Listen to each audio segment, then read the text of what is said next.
AD has approved KC-1400 collective. Everybody want to hear me say that? This is what it's all about. They're around. They are supporting. The money is going directly to our student athletes. They're signing deals. They have contracts. Let's do it. I mean, without this collective, we won't be successful. We won't be able to sustain our student athletes.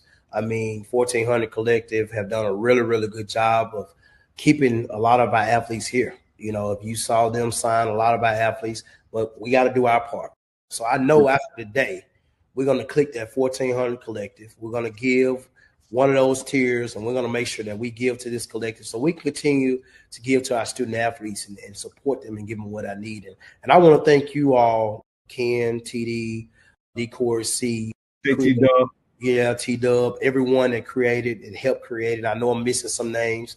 Jackson State has a collective full throttle. They have a collective full throttle. And I mean, like, so they, you know, we won the national championship in 2023, and we were slowly but surely trying to get our collective going. Jackson State won it this past year. Their collective is full throttle. Like, it is full throttle. They don't want to lose. They didn't want to lose anybody, and they went full throttle. And I mean, that's you correct me if I'm wrong. That's what happened. What's up, everybody? Happy Friday, TGIF. Y'all come on in, hit the like button, share button, subscribe button. Didn't really put out a message today, but we're going to be live regardless. Typical show, you know, Friday. We'll see how long we'll be on. Definitely expect to have Brother Seeley on tonight for a couple of reasons, a couple of things we did want to talk about. But yeah, man, come on in, hit the like button, hit the share button. Give TD a second to get on, and we'll go from there. Hopefully everybody had a good day. Great end of the week. Get to your weekend. It's been a busy time. Let me see who in this Chizat before we get started. What up, KT Dub? What up, baby? TD getting on now. We'll add him on in just a second. There you go, man. Y'all make sure you hit the like button, comment, subscribe to the channel. If you're watching on Facebook, you're watching on Twitter, head over to YouTube, click KC-1400 Media, and hit the subscribe button. TD, what's going on, brother? How you doing, man?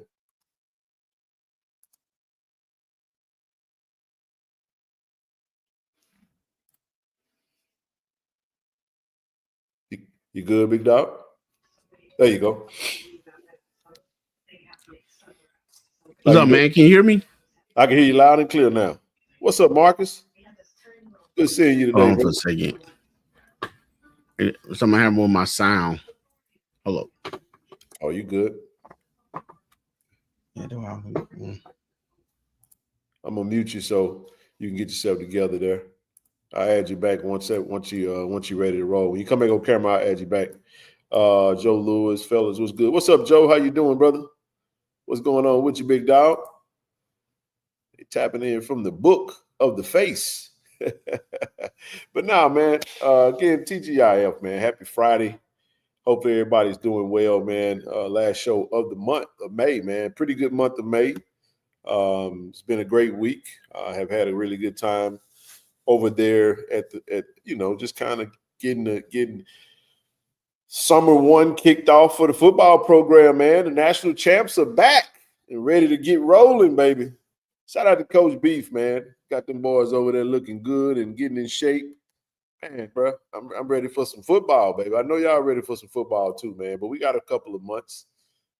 Waiting on the new one. Hey, man, congratulations again. New edition like Bell Biv DeVoe, man. You know what I'm saying? Yeah.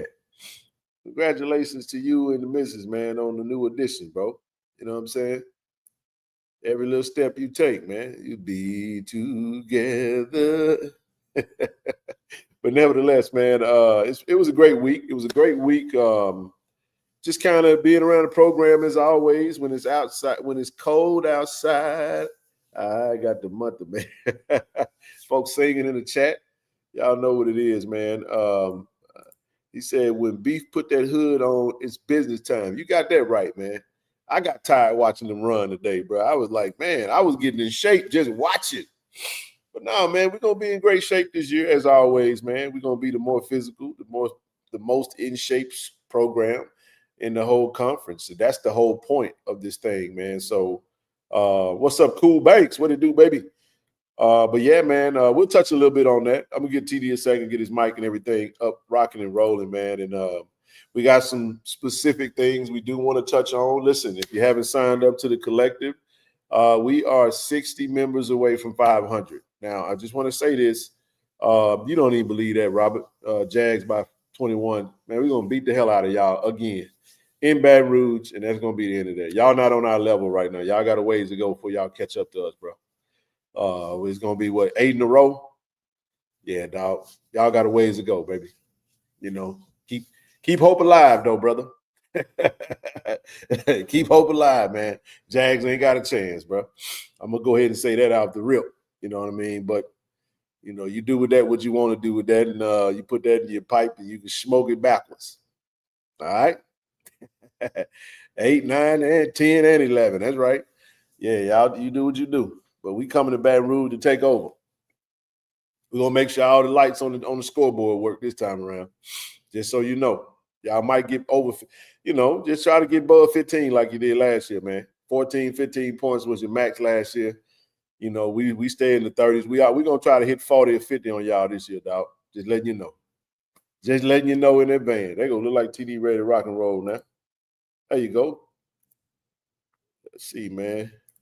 I took my computer on the road, man. You know how it is when you go on the road and you make the That man said, I hope Southern lose the coin toss. I hope they lose every game they play.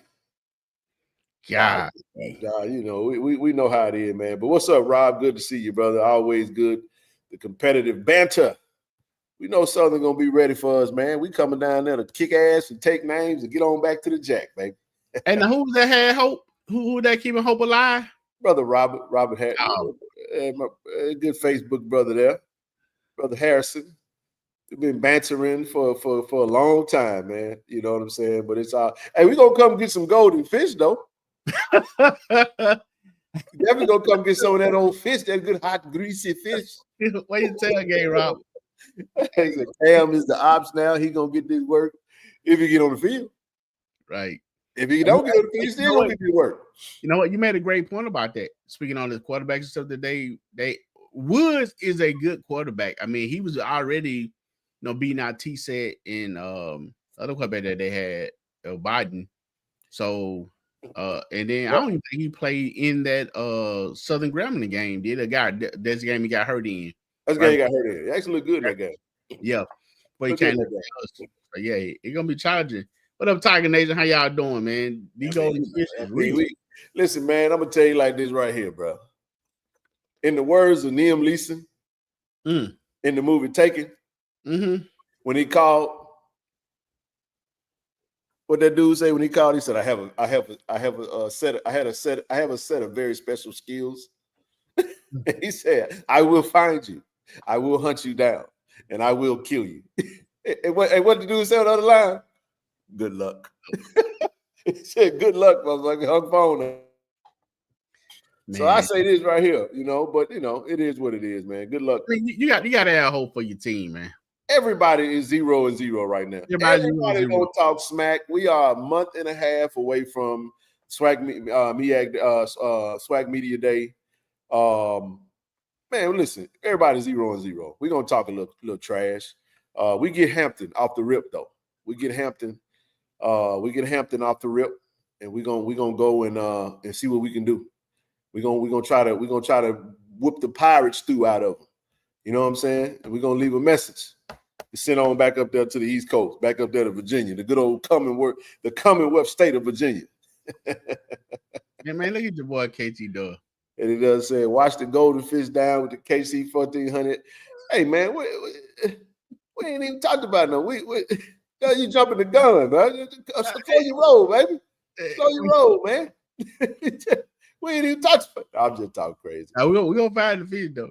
Nah, we don't get there, though. We don't get there. Pirates stew. But no, man, we looking forward to it. No, man, but it was a great week, man. I had a chance to get back out there again today, TD. I just got to say, man, everybody's pretty much made it. We got a few more players that'll be getting in next week. the team is pretty much in place, man. We got, I would say, probably another. Let's see. I can give you an update right now. I don't mind it. Give it to us. Let's see, man. Where we at as far as personnel, football personnel. All right. Without using any names, I'll just give you kind of where we are. The roster is pretty much set. We got 1, 2, 3, 4, 5. So we got 3 that's going to be coming in summer session 2. 1, 2, 3. So that's 3. That's 3 true freshmen and 1 transfer portal. 1, 2, 3, 4. And we got 4 more, 4, 5, 6, 7 that'll be officially with the team next week.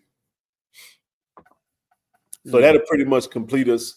And that's how we rolling, man. I think we as far as the numbers, we look good. We coaches like where we are. I'll say this right here, TD, just kind of looking at numbers and looking at what we have. Actually 8. We got 1 more coming in. That not anyone new. I'm just kind of looking at where the whole entire team is going to be together working out, TD. We got about 8 returning next week, and then we'll get it like another 4 coming in second session or something to that effect. 4 or 5 max. But yeah, man, we pretty much all the way. We pretty much good to go, man. I mean, they rocking and rolling right now. Week 1 in the books, just about. They have done a good job of staying active during their little break. Physically look good. They look good, man. I do. Very impressive freshman class that's coming in. Some of those guys are really gonna play. I gotta say this about the freshman core, and just talk about the diamonds in the rough that we found in the 1A level of football in the state of Mississippi. Some diamonds, bro. Some gems that we found. The likes of Kazarius, what's his name? Xavier's Lundy, Keith Evans. Keith Bass, Cam Evans, the old lineman Gowan. Let's see, what's his name? Jamal Gowans. TD, those kids coming in from Georgia, man, they ready to play, man. It speaks to the level of football in the state of Georgia. Not saying that the state of Mississippi isn't right on par, but Georgia's a big ass state, bro, from a population standpoint. It is. And it really is. The population of Georgia is probably 3 times that of, I want to say 3 times. But coming in, Travis Terrell played right away. Bam Williams played right away. Both of them played over at Creekside. Right. I expect Keith Bass, who played at Lakes and Hughes, to play this year. It's some very key role. He's gonna play a key role in the backup role, TD. The D lineman? Linebacker. Yeah, I know Cam. I'm talking about the D lineman, the one that actually put us in the mind of Jeremiah. For a side. Wayne Patterson. Yeah, Wayne Patterson is gonna help us this year. He gonna play, man. Right. Yeah, Wayne Patterson, Keith Bass, Cam Evans. Yeah, 1A kid played in the blue and gray game, state of Mississippi. Physically, just looked the part already, man. These young kids look good, man. And Lundy's gonna play linebacker for us, man. He played edge in high school. Hollandale Simmons. But he's gonna play linebacker for us, and he just physically got a lot of lean muscle on him. They're gonna bulk him up. I like what I see, man. I'm impressed with him, but just kind of talking to the coaches, talking about that Georgia crop of kids that have come in and that's ready to contribute right away. It's pretty freaking impressive, if you ask me. Oh, so they're gonna take him. So they're taking him from defensive end. They're gonna put him at linebacker. Probably what? I don't want to say weak, strong, probably strong sideline. Wheel. Yeah, the wheel. Yeah, it'd be a wheel. Mm. Yeah, he'll be a wheel. Nate Blunt is probably in the best shape of his life. I do not say that I do not say that. I shouldn't have. I said, damn, boy, you big. Boy, I said, boy, man, but you know what I'm saying? That Nate Blunt, best shape of his life, bro. I sat down with Coach Gallen today. I said, Coach, I don't think I could just how impressed I am with his room, TD. Sheesh, man. Keenan Christian built like a damn brick house, man. You know what I'm saying? At running back and with speed. Denario Davenport in shape, looks good right now. Jeremiah Wilson he has reported, looks good. The running back from Lanier High School, true freshman running back, looks great.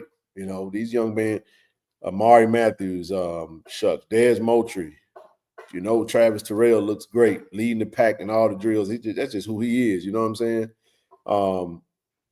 Ahmad looks great.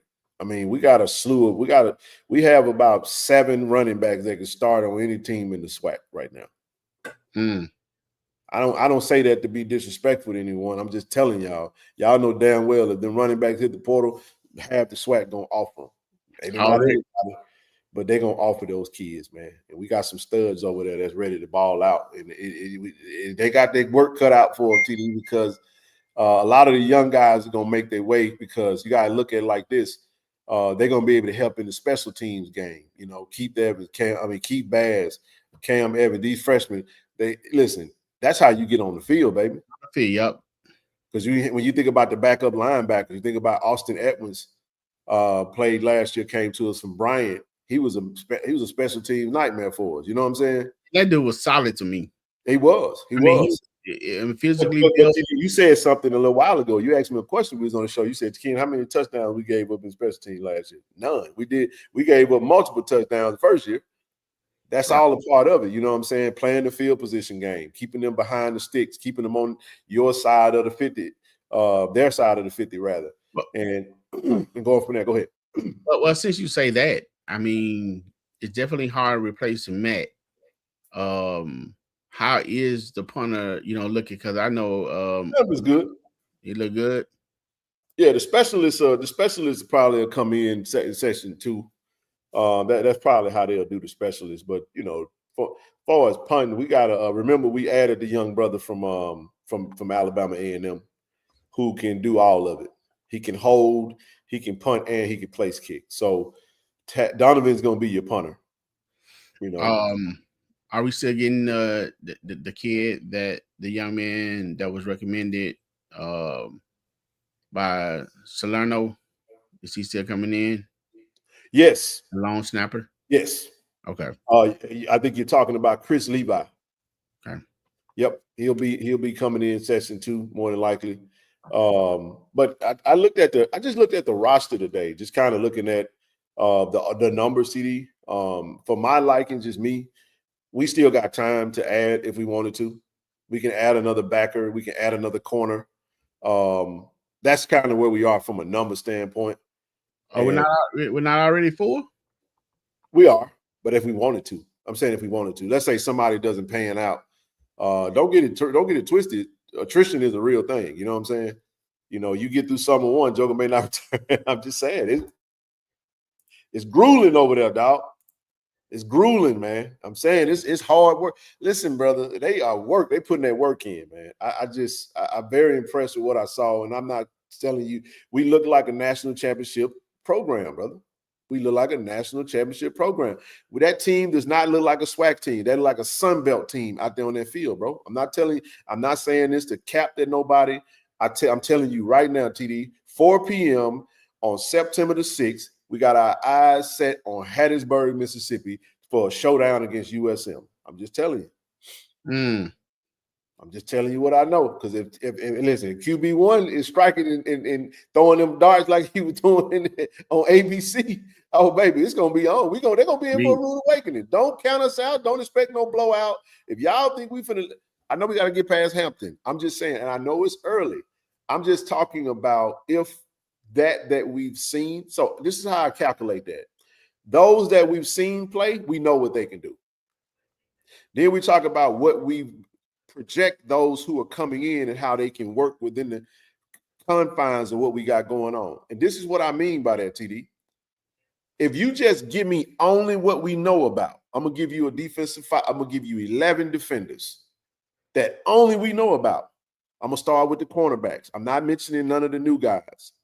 KJ Chisholm at corner, Mike Smith at the other corner, BJ Washington at safety, Shamar Hawkins at the other safety, Reed Pulliam at linebacker, Ashton Taylor at linebacker. Follow me. Jeremiah Williams in the middle, Tymon Wells next to him, John Brown next to him, and on the opposite side of him, or you can go how you want to go. How you want to go? Let's just say you go Kazarius Bowie. I don't know. I'm just saying. If you no, Jace Ward. These are all players that played last year. These are all players that played last year. I'm not adding anybody extra, anything in effect. The only person that we would probably add in there, give or take, from a number standpoint, because we lost so many, is Cam Salas, the young man coming in from Kansas State. What I'm saying is we're not talking about any of the additions. I'm not talking about Cam Hardy from Northwestern State. We're not talking about Chukwu.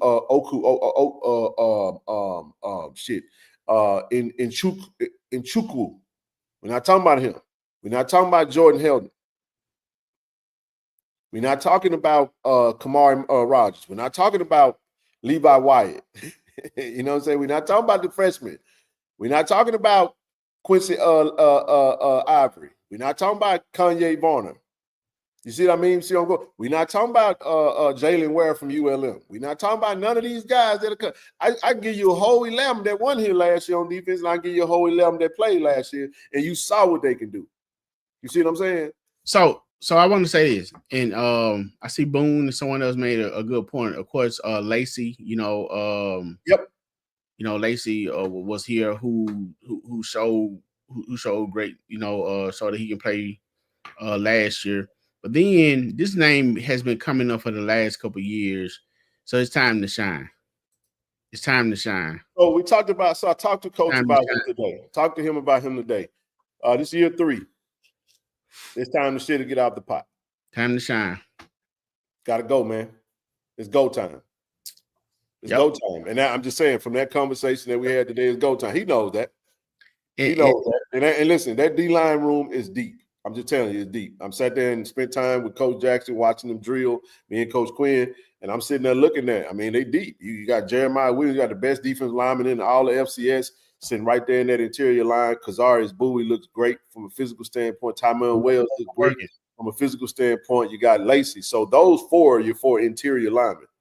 Then you talk about John Brown. Then you talk about Jace Ward. Then you talk about, you see what I'm saying?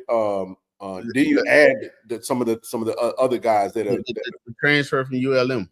Who will be there next week, actually working out with the team. So, and he started for ULM when we played against ULM. Right.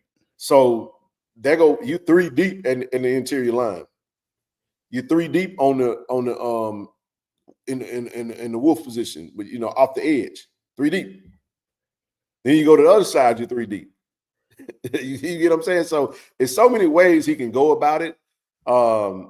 Ashton looks phenomenal.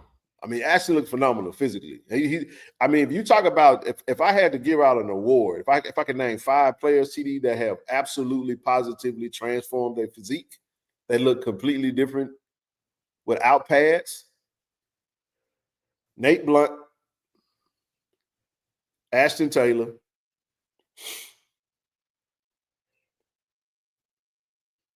Amari Matthews,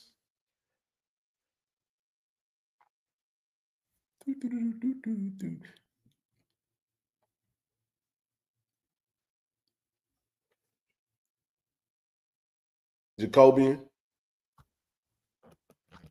I'm just trying to think of some that stood out, not those that kind of look the same. You can say you could throw Travis Terrell in there, but he's getting bigger. He was already lean, but he's getting bigger. And that's just to say a few. Braxton Barney. Congratulations, Braxton. Come on with it. Yeah, getting stronger, looking better. And I'm leaving out a host of names. Right. So, but I'm saying, like, if I could just pick the top 3 transformations of the offseason, in my honest opinion, TD, it would be Ashton, it would be Amari Matthews, and it would be Nate Blunt. Just from what I've seen, just physically, just looking at him right there, and that's just from what I've seen at a glance. I could have missed 5 different people. Now, don't get me wrong. You know, don't people hear that and be like, well, what about this person? What about that person? Yeah. It's only in a glance, like what stood out to me when I look at him. I'm like, damn, he look good. He look big. You know what I'm saying? Like that's my point. And Ken, I'm gonna say this because, and I'm being honest when I say this. Sometimes I forget how big Jacobian is, man. Yeah, he didn't change much in weight. Oh, I'm sorry, Ethan Terrell. My mistake. Yeah. I left out Ethan Terrell. Ethan Terrell definitely looks really good. Gained about 15 pounds of muscle. Looks good, man. He looks good. He don't look like that little scrawny little kid like that. No, he doesn't. Max, this is a great question. I'm gonna just tell you right now. This battle is gonna go all the way into the fall, bro. Right. It's gonna go all the way into the fall. I cannot answer that question right now. It ain't because I don't want to. It's just because it is a battle. And I'm gonna just like this right here. TD.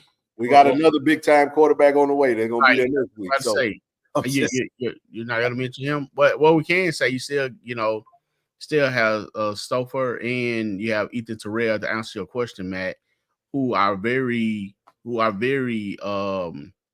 qualified, quarterbacks, man. I mean, they both have really come along. I mean, we've seen a little. I'm gonna say that the potential, there is a gap filler that will be filled from a veteran standpoint, from a backup standpoint. I won't mention that. You know what I mean? I won't mention that player because that player is not here. But that player could very well be in that slot. Just say it. You heard McCoy. So what? We talked about it. Yeah, he left and went to what? Ken is the freshman quarterback from the East Coast. He's on the way. He's on the way. Big quarterback, man. You talking 6'5". You talking about, you know what I'm saying, with a rifle. I can't wait to see him. Everybody talking about how big he is. You know what I'm saying? So we got a true freshman. We got 2 redshirt freshmen. And then we got our upperclassmen, and then there'll be another addition. I'll just leave it at that.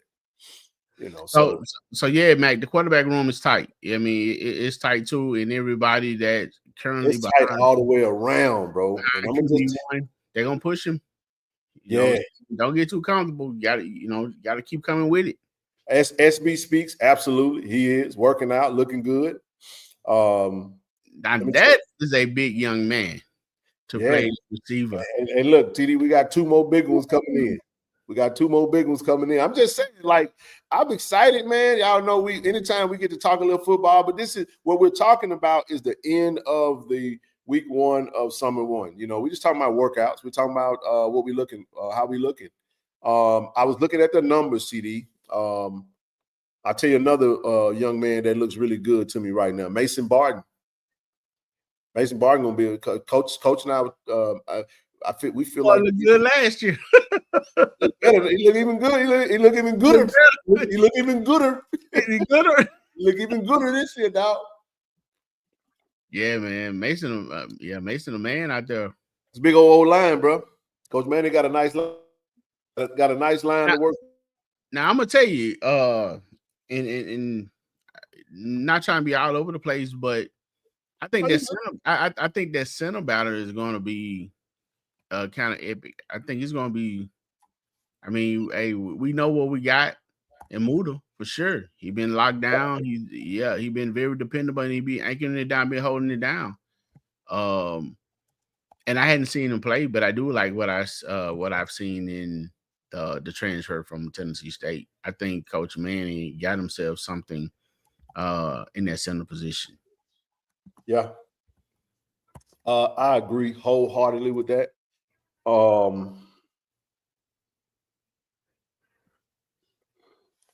I don't want to say nothing because it's like I don't want to put nothing on it. But if I had to take a guess, I would guess that Alex is going to come in and potentially take something. Muda is our starter. But I know Muda though. Muda's a competitor, man. He's not gonna go down without a fight. You know what I'm saying? So I love the fact that we got a center battle, bro. But I tell you this much: that ball, hey, look, I'm gonna say it like this: that ball coming out from the shotgun position with a little zip, right there in the kitchen. Every time, Alex is sharp on that shotgun. TD, he's sharp on that shotgun, bro. And it's tight. It's right where the quarterback wanted it. So I'm just saying it was early though, but we got a long way to go. We got months before we play football. There's so much that can happen. Injuries could take place. Anything can happen right now. We just talking. We just having a good time with it. So feelings and nothing like that. But I love what we're seeing though. Yeah, of course Nate looks outstanding. Quay looks great as well. Kurt and Evan said is up next. He is. I'm telling you, bro. Zach, it's gonna take. Listen, y'all. I'm telling y'all right now. On what's the date? May 30th, 2025. I am telling you guys that we need to get very serious about this collective for 2026. Got to. I know our goal is to hit 500 sign up 2025. Hand clap, great, whatever. I am telling you guys, it will be hard as hell to keep all these players in here, man, at the end of this season if we ain't got some serious participation in making sure that we keep what we need. And I'm going to just tell you like this right here, TD, and this is just my honest opinion about Mason Barton. That young brother is a pro. I believe Mason Barton could literally stay at Jack State and follow Carson Vincent. I absolutely believe that. So here's the question. I hadn't had a chance to go over, so I hadn't seen him. I know they're just getting back this week, so give him time to get situated. Has he put on any masks? Yes, he has. Okay. Now you see the physique, you see it, and that's just now. TD it's May, right? You got to get through summer one, which you know is going to be grueling. Then you go through summer session 2, and then you start fall camp. Everybody's doing it. You know what I'm saying? Everybody's doing what they do, but I mean, we have a tried and proven system that has proved to have worked. And I love to see the transformation, TD, of the true freshman into that sophomore year, because now they starting to get a little older. They start to look like he don't look like a little pup in the face no more. TD. He look like he done kind of got a little older. He look like, you know what I'm saying? So that's kind of where we are with it. And I think that now he's a true sophomore. Man, the end of the year, bro, it just think about it. You talking about a 6'6" kid that could potentially get to 6'7". You're talking about 305 pounds of mass, solid mass, not wiggly mass. I'm talking about solid mass that's got great technique, great feet, and a great coach to develop him up, man. But when we first, even interviewed with him, we wanted him. I remember he came in with the Letterman jacket. Sure did. Memphis. I told you I liked that kid, man. I really liked him. It was something about him that just. Yeah, from the door. You've always been a great gauge of O lineman because you played the position, and it just. I just felt like we struck gold when we first met him, TD. I was like, man, I like this kid, man. I like his size. I went and looked at his film. He was playing guard. You know what I'm saying? It was just, but. So the right situation in the right. Now just think about this, Ken. Segue. Yep. Think about this. If we are extreme amateurs when it comes down to recruiting and peeping talent, and the coaches does it every day for a living, you know what I'm saying? That just goes to say they know what they're doing and very, intentional about the direction they go in recruiting their players. You know what I'm saying? And if we can look at a young man and be like, that boy got something, then he know what the coach is on. Man, listen, they got a really good system in place. I just think that the freshman talent, man, has been really good that we brought in. TD, some of them are late bloomers. Devin is rehabbing. He'll be back. He was rehabbing. He got hurt toward the end of the season last year. So he's almost back. But What man, about Ziggy? same thing, rehabbing. I banged up a little bit in the spring. So same thing. But we got the numbers, man. We got the numbers, man. We have the numbers.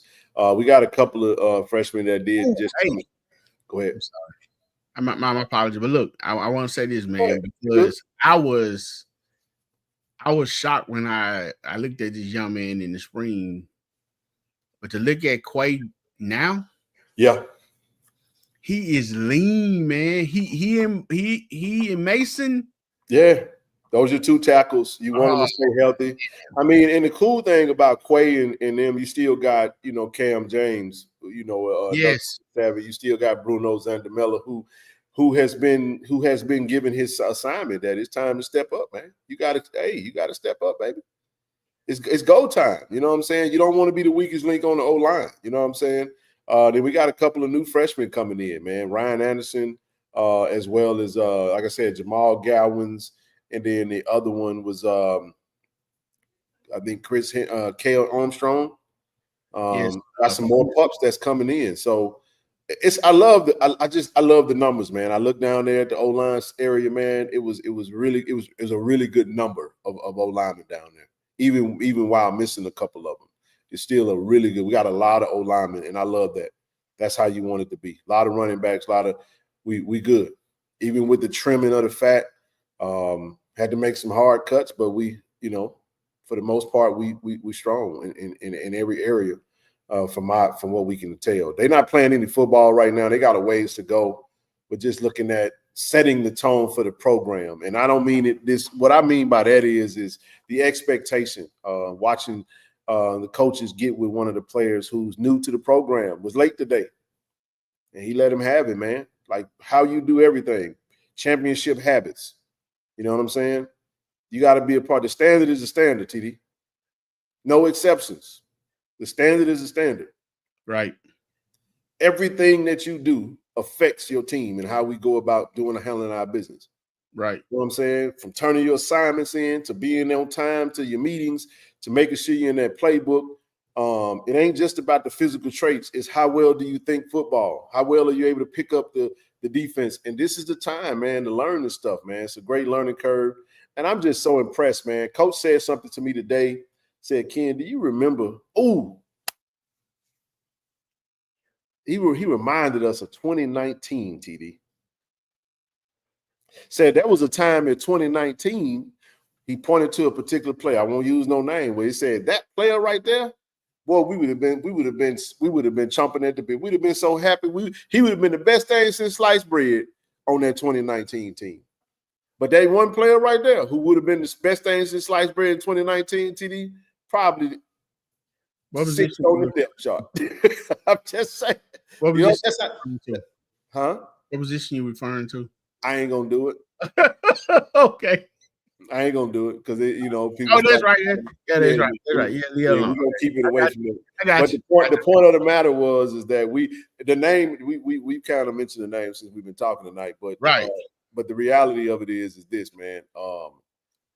It's okay. I think we are starting to they're starting to touch on some questions that most of the fans have. I mean, Tiger Nation, anywhere else, if you're a true fan, let them rip. You know the first thing you want to know about what's going on with the O-line. That's a question that I get most of the time. And because if you're a true fan, you got to know it begins. I started that O-line, baby. Remember when we went to camp last year? I was like, Jenny, I gotta wait and see. I took my wait and see all the way into fall camp because I feel good. I feel good right now about our O-line. Right now, because here's why.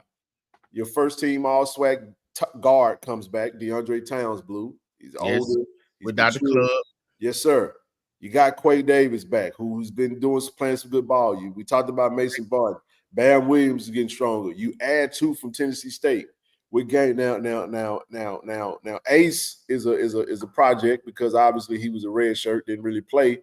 But you look at where he's at from a physique standpoint. I'm excited to see how Beef is going to transform his body, and you're gonna convert that weight. You see what I'm saying? A lot of loose, like, transforming his body into muscle. Now you got another tackle that's got 4 years of football to play. He's gonna help us right away. He's coming to play. He's gonna help us right away. So and speaking with him, he said he definitely like being on the island. I love it. And then I wanted to mention DQ. DQ, him elevating his game. He most improved, right? Yes.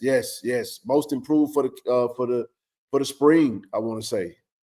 He was one of the ones that was most improved. Him and Nate, those guys did some really good stuff. So seeing DQ kind of coming to his own, who's going to replace Evan? Who's going to replace Kurt? Who's going to be those guys to step up? That's a cohesive unit, and it looked really harmonious over there, man. And I love the fact that we still got Isaiah Villanueva. You follow what I'm saying? Right. Who can still kind of move around. And he plays center mostly, right, though, right? Yeah, he plays center and guard. He can move around a little bit, you know. You got another center in success, Chukwueze. So we the numbers are good, man. I love the O-line. You know, we started in the trenches. Let's just say our trench play is going to be solid. I don't think nobody's touching our trench play in the conference. Southern will be tough in the trenches from defense line. They always big now. They got some. Their O-line was trash last year though, and they'll even admit to it. It was suspect. I would just say. But their D-line was solid. I think their D-line is going to be still solid because you got Kobe, what's his last name? Dylan? No, not Dylan. Givens? Kobe Givens is back. So, he back? Yeah, he got I thought it was in last year. Nah, he back. Okay. Nah, he back. Unless I'm wrong, I'm pretty sure he back. Big boy in the middle? 93 nose guard. Don't remember his name. Played for Southern, but he I mean, you get past him, you good. But that's right, Jay Boone. Yeah, man, he was. But no, you got to develop the talent. It's all a part of it. It's all a part of it. So I think any other questions before we move on? I just wanted to kind of touch on that a little bit because I do have one more. Go ahead, shoot. Let us shoot. So we were talking about the Tennessee State transfer. We ended up getting one at the end, right? Safety. We got 3 from Tennessee State. We got Jordan Helton at the safety. Safety, yeah. Meadows at tackle, and we got Alex Bueno.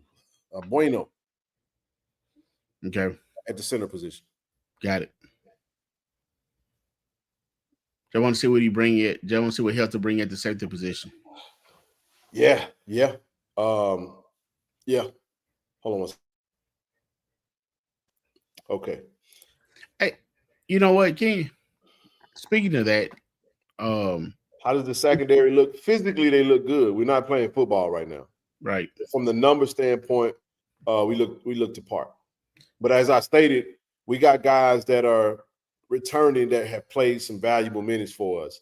Some young guys, you know, Mike Smith is a star at DB, if you ask me. KJ Chisholm is going to be a really good player for a long time. Celebration Bowl. He played. Yeah, but we started 2 freshmen in the Celebration Bowl, y'all. Right. People don't know that. For those who don't know, we started 2 freshmen at cornerback. KJ Chisholm and Mike Smith started at cornerback for the Celebration Bowl. Sure did. Against a pass-happy offense. And they held their own. Sure did. Having Shamar Hawkins back there, having BJ Jones back there. Yeah, Shamar's back. So that's the last thing I was going to ask you. Between Shamar and BJ, who you have playing strong due to their talent? Which one would you have playing free? Now, Shamar really big hit. Both of them hit, but Shamar. I want Shamar where he was at in the Celebration Bowl, man. He just thrived in that spot right there. So he probably playing free safety. Yeah, more free, if you ask me. But then again, he may play more nickel though. You know, it just all depends. They so interchangeable. It just depends on what. But BJ more than likely will be free. You probably have Shamar strong just to have for that run support TD because of his ability to tackle. He's a surefire tackler, bro. Yeah, he is. He is a hard hitter, and he a ball seeker, man. He'll go get the ball. I mean, and again, I really compare his game to Cam Sim McCray. I mean, the look, the play, the freestyle, everything. You know. Yeah, we definitely call it Rover. That's right. So that's kind of where he'll be. I think Shamar gonna be wherever he's the most comfortable. BJ is more of your heady. I like BJ kind of being your safety valve. But you got some other guys, man. That's where we come in and we look at Anthony Inichukwu, who could very well be back there as well. Charles, he thought BJ was gone. No. Heck no. Rover's a hybrid. Yep. But no, man, that's pretty much it. I mean, we look pretty good. I love our numbers. They're getting after it, man. I nothing.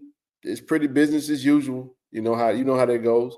Once the football really starts, we'll be able to come back and really say that how many did we have report for summer workout.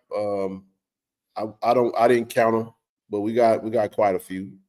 We're up there, above 90, I would say. We up there. Looking forward to September the 6th. Are we on par to compete? Yes, I think so. I absolutely think so. The game plan would be to go fast and apply pressure to them. They got to stop us too, though. Right. I think our O-line is on par. I think our O-line creates some holes for our running backs. We got a fucking – man, come on, TD. We got a G5 running back room, man, and a G5 O-line. Yes. Mason Barton and Quay are both – I think they can both compete at the next level, the FBS level. You know what I'm saying? So – they G5, you know. Right. I absolutely think that we can go out there and create some problems. This is what they're going to run into. If they let us score,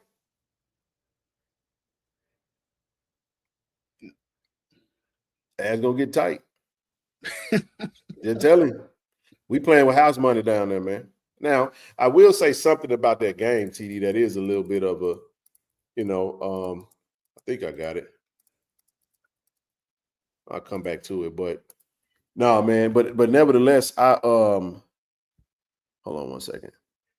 I think we on par, TJ. I really do. I'm not saying that just to be talking, but I really do think we're on par with them. I haven't really dissected them now. What we will do is we will be we definitely going to be doing a big time breakdown whenever it's time for us to play. Sure will. We definitely gonna be doing a breakdown. You ain't got to worry about that one. We'll go through their whole roster like we did last time, like we did with ULM. We know Coach Huff went down there and he pretty much brought his Marshall team over. He got a lot of the skill guys, the quarterback, stuff like that. He got a lot of them over there. So it was, they working out just like we are. They got Mississippi State before they get us. And I'm rooting for the damn Starkville. I'm rooting for Stark Vegas to go down there and rip them to shreds. Do you hear me? They got to go to Starkville, don't they? No, Mississippi State coming to USM. Are you for real? Yes, how sir. How they pull that off? It was a home and home. They went to Mississippi State, and then now Mississippi State. They play Mississippi State before they play us, TD. Now I will say something. Speaking of that game, though, this I wanted to put up there. TD, they did move that game to 4 p.m. Is that going to be a factor? Potentially, the heat. So on Thursday, the Sun Belt Conference announced that the matchup between head coach T.C. Taylor's defending SWAC and HBCU National Championship Jackson State Tigers and the Golden Eagles will stream on ESPN Plus at 4 p.m. It will be played at USM's M.M. Roberts Stadium. It'll be hot in this stadium too, boy. It'll be hot, boy. 4 p.m., dog. All we got was a little overcast, but not rain. And the thing about it, it's a closed stadium. I mean, especially when you're sitting on the home side. The home side is right on the team's neck. Yeah, and from intel that I've gotten, I mean, they're not very confident in their own offensive line. So the O-line ain't that, according to the coach, is not where he wanted to be. But again, his standard could be on the level of Alabama. So he might not like what he see right now. He said national champ sounds so good. Yes, sir. But yeah, that game is going to be at 4 p.m. Now it was 6 p.m. I was hoping for 6 p.m. kickoff. Oh, this is without question going to be a field position game. Heck yeah. We just got to cover our kicks, don't give up no big plays, and make them go. We got to play 2 halves of the first half of ULM football. And that first part of the third quarter. If we can encapsulate that, TD, we're going to be just fine. We're going to be just fine with that. I mean, that whole statement right there that you just read, Coach T.C. Taylor, national championship. I mean, that whole little phrase right there just sounded great when it rolled off your tongue, bro. I mean, I'm for real. No, that's what say it again. Yeah, that's what they had on that thing, man. We coming down there. We gonna be rocking them. Hey, look, man, I already know what we're wearing, baby. We pulling out them triple stripes. Yeah, dog. We pulling out the 3 stripes. Yeah, all white triple stripes, baby. That game.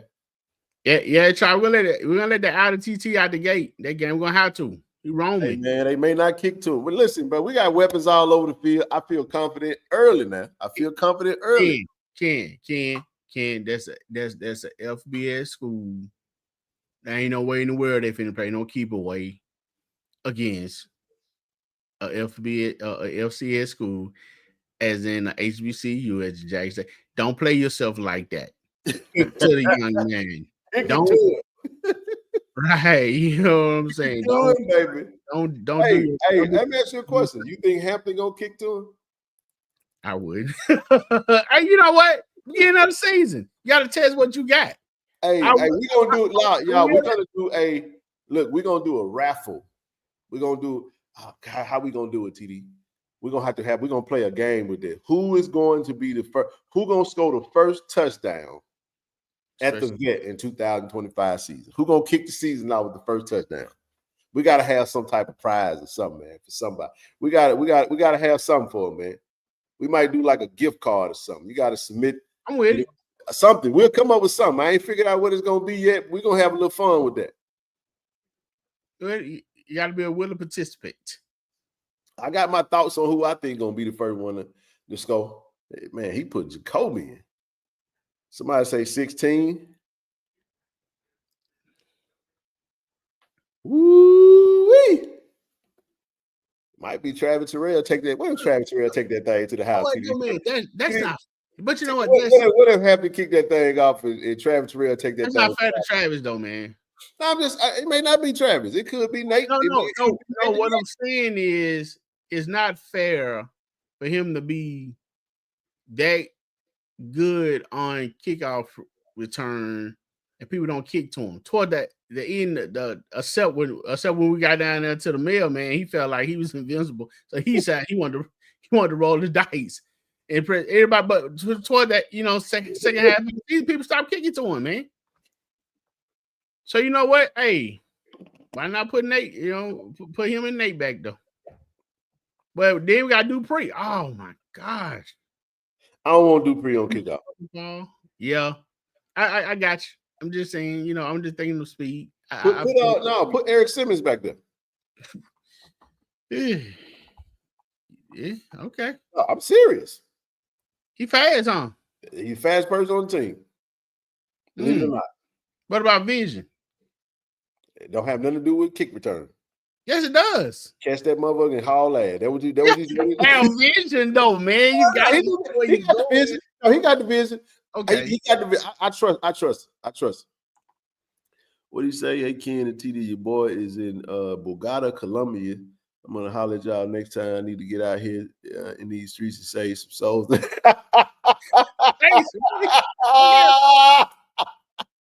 You done seen sinners. What is Boy, Max, I always go give you one, boy. Man, you funny as hell, man. Doggone Max, man.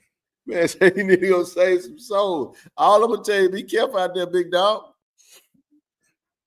Be careful out there. But no, man. But listen, let's get to a couple of these preliminaries, and then we'll get to the back end. We'll bring Brother Seeley up in the next hour. I mean, on the second hour for some stuff, man. But listen, For those who don't know, due to the overwhelming demand, the date to purchasing the fan rings has been extended to June 16th. So listen, family, you guys got 18 days left. 18 days. 18 days left.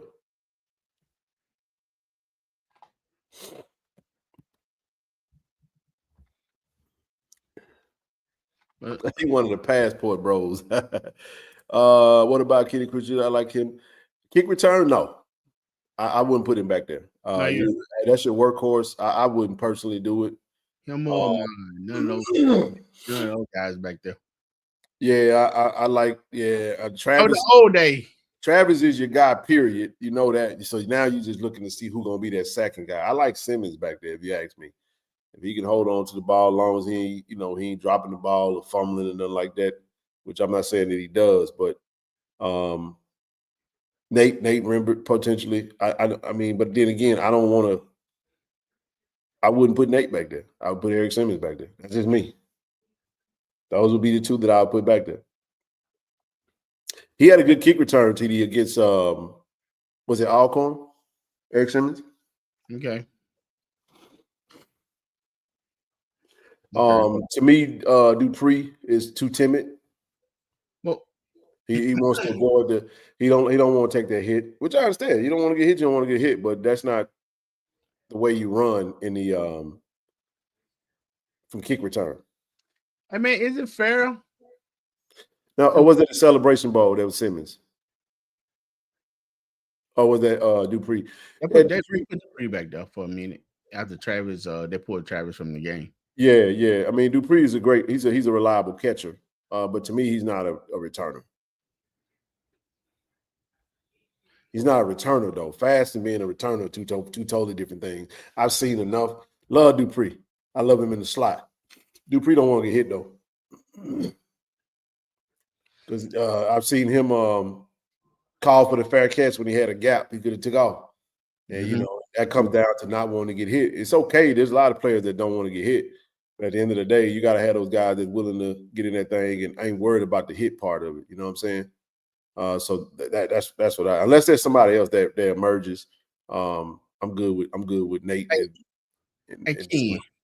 Man, with this team here, I'm looking at early 2000 Sapanola 4th and 35. Go for it. Shit, nah, we ain't gonna do all that. No, you know that. Well, he didn't do it, but I'm just saying, if you're in 4th down situation, you're really trying to get, you in a situation where you might want to go for it, man. You got. I agree. What's up, brother? Yeah, Mike said whoever won't turn it over. I agree. Hey, when you right, you right, big dog. When you right, you right. Are they pushing back the sending date for the rings since they're gonna put? No, they're not. Sending date still gonna be the same. They probably just gonna be able to push it out a little faster. No word on the sending date. I think we still gonna get them around the same time. They can print them jokers out. Yeah, they probably already making them. They probably already starting to make the ones that was already ordered. With this second wave, that might be how they do it. We went for it. We did go for it a lot last year. We went for it in the Celebration Bowl. Fell a little short. And that's what I'm saying, Jay Boone. When you got a 4th and 5, and you got a Travis Terrell and a Nate Rembert and the Dupree, you hit them real quick and let them go and do what they do. First down. But I mean, I know everything is situational. Yeah.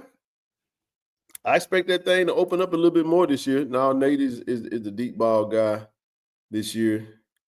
Man, exactly. You see that same route that Spence ran. Let Nate Rimmer run that route. Oops. That mean whoever QB1 is definitely gonna have to be on point, because that boy gonna be there. Shit, every time he ran that thing, Jacoby put that thing on the money, dog. The money. Hey, I watched that pass the other day, TD, about 15 times in a row. Celebration Bowl. Okay. Celebration Bowl. The Alcorn was beautiful, though. Woo! Yeah, and it was always Isaiah, so you could just go watch Isaiah highlights. Okay, so he did that Alcorn Celebration Bowl. Another Alabama game. A&M. Alabama and A&M. Yep. Alabama. I think that's when we first saw it. Gardner definitely showed up, man. It's gonna be a battle, man. I'm telling you, I like the position we in, man. Them dudes battling, man, and they're not scared of competition. We got some good numbers. He said I watch it twice a week. I love going back to the Celebration Bowl highlights, man. That was a good time, man. Yeah. Great time for us, man. He missed it. He missed it at Alabama State. Oh, damn. But Gardner missed that ball that drag coming across them to get that touchdown though. And when you watch that, Ken, what was beautiful about that? He dropped it. Hey, what game was that? That was Bethune-Cookman in the red. The first, TC first, Coach Taylor first year, yes. I don't think it was the same route though. Same play. Hell, it was. He was wide open. Oh, he was wide open now. I didn't see the development of the route, but he was wide open. It was wide open though. But no, man, let's keep moving through these preliminaries. So don't you guys forget, hey, scan the QR code, come celebrate A.D. Robinson. He's going to be getting his award next week over in Orlando. The Athletics Director of the Year award goes to our very own Ashley Robinson. We're going to be celebrating A.D. Robinson June the 16th, the same day. That's the last day to buy your ring. So scan the barcode. We're going to be over at M-Bar at 6 p.m. to 9 p.m. Wear your JSU casual dress code. Pull up, come over there and sign. Get signed up to the collective as well, man. If you're not signed up, man, the link is in the chat, man. Don't forget to sign up. But we celebrate A.D. Robinson over there. I think it's $25 the ticket to get in that thing, man. So pull up. Go ahead and grab your ticket while you still can. Hey, man, we want to celebrate one of our very own brand ambassadors, man, LaDamian Rowell, man. He was the most outstanding track athlete of the year. TD, he just punched his ticket to go to Eugene, Oregon. Hey, LaDamian, my guy right there, man. Shout out to Coach Thorne. He texted me, let me know that he's going to be competing on June the 13th. So on June the 13th, he will be competing at 5:10 p.m. Pacific Standard Time in Eugene, Oregon. So he punched his ticket in the triple jump.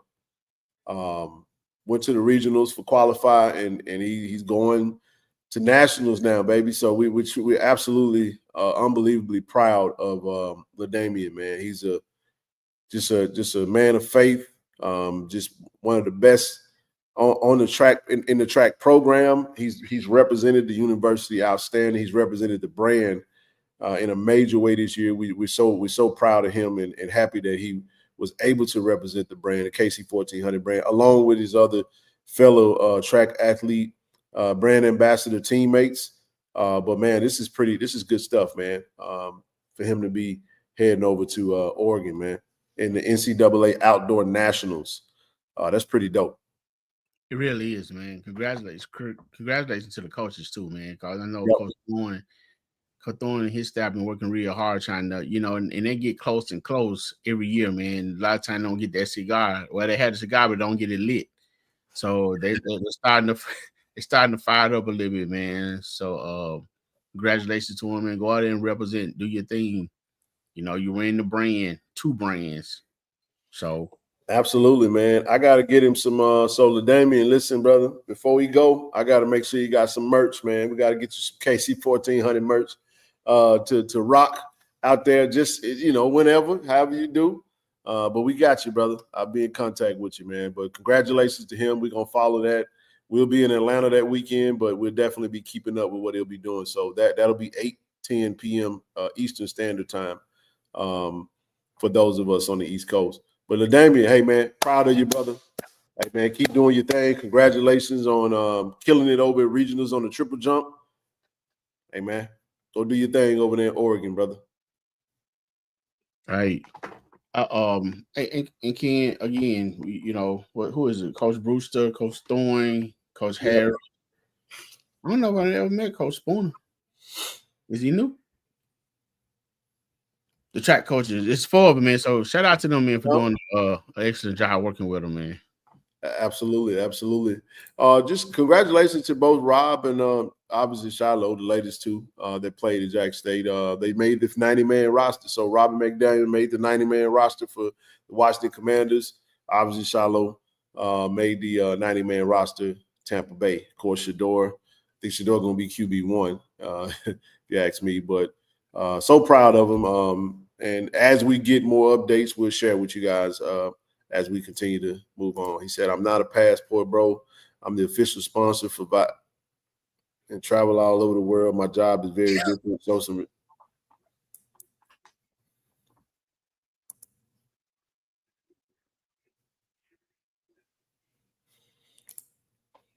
Hey, man, move right along, bro. You want, man, I don't know when. Hey, man, listen, bro.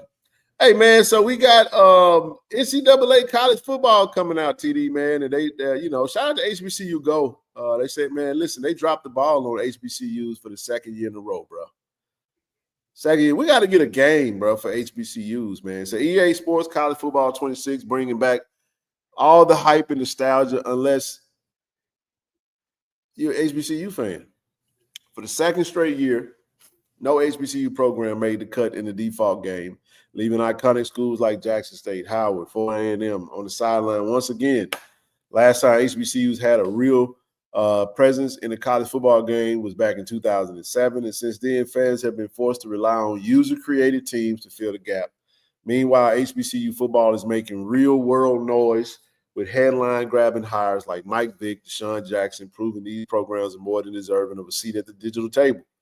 With the growing spotlight on HBCUs, the continued exclusion feels like a missed opportunity, and fans are rightfully asking EA, what's up, man? What's the holdup, dog? Can you guys now we got to go back to create the bill, bro, because they definitely I don't know, man. Kelly G, I watched it just last night. Go to NCAA football and scroll, type JSU name, and it should pop up. Okay.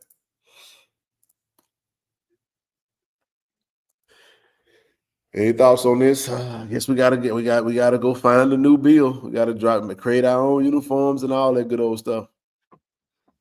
EA Sports said it used to be said we in the game, but I guess they're leaving people out these days, huh? EA is in the game.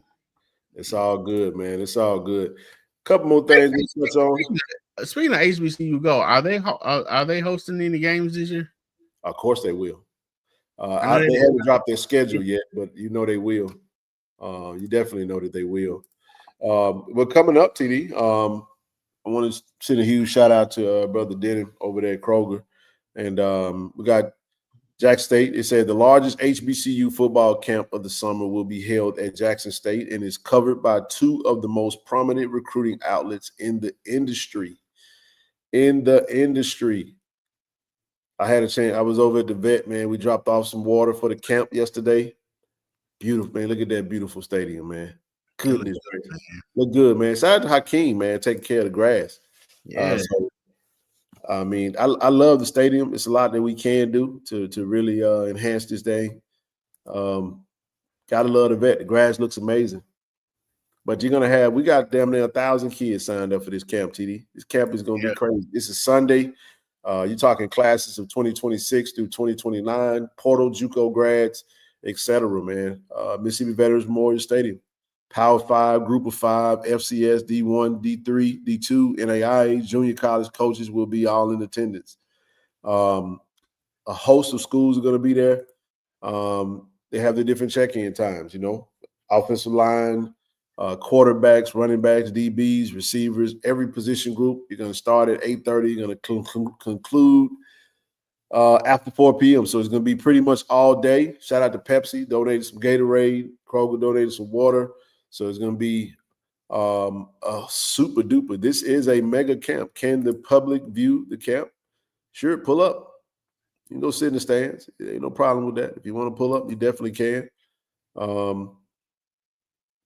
You got to make sure you have a good seat because the way they have them stationed, they all over the field. They're going to be at the upper level. The way they got them all the way around. But yeah, this is huge, man. 247 Sports be there. I'm pretty sure on 3. Some of the other Catapult, but the media coverage is gonna. The Elite 150 is another one.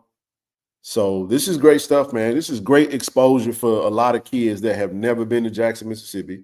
A lot of exposure for a lot of kids that have never played in the vet. So not just to just see the vet, but to be inside of the vet. That's why I want to take these photos, man. Like, this is huge, man. For the vet sells a lot of kids on Jackson State because they get to play. This is where they get to call home. And then a lot of kids like grass fields. I know we play on a lot of turf, but yes, man, ain't nothing like that grass, TD. Yes. Ain't nothing like that real grass, baby. Hey, and shout out to that that's commercial. Shout out to the announcer guy that was promoting this. Yes. You talking real fast.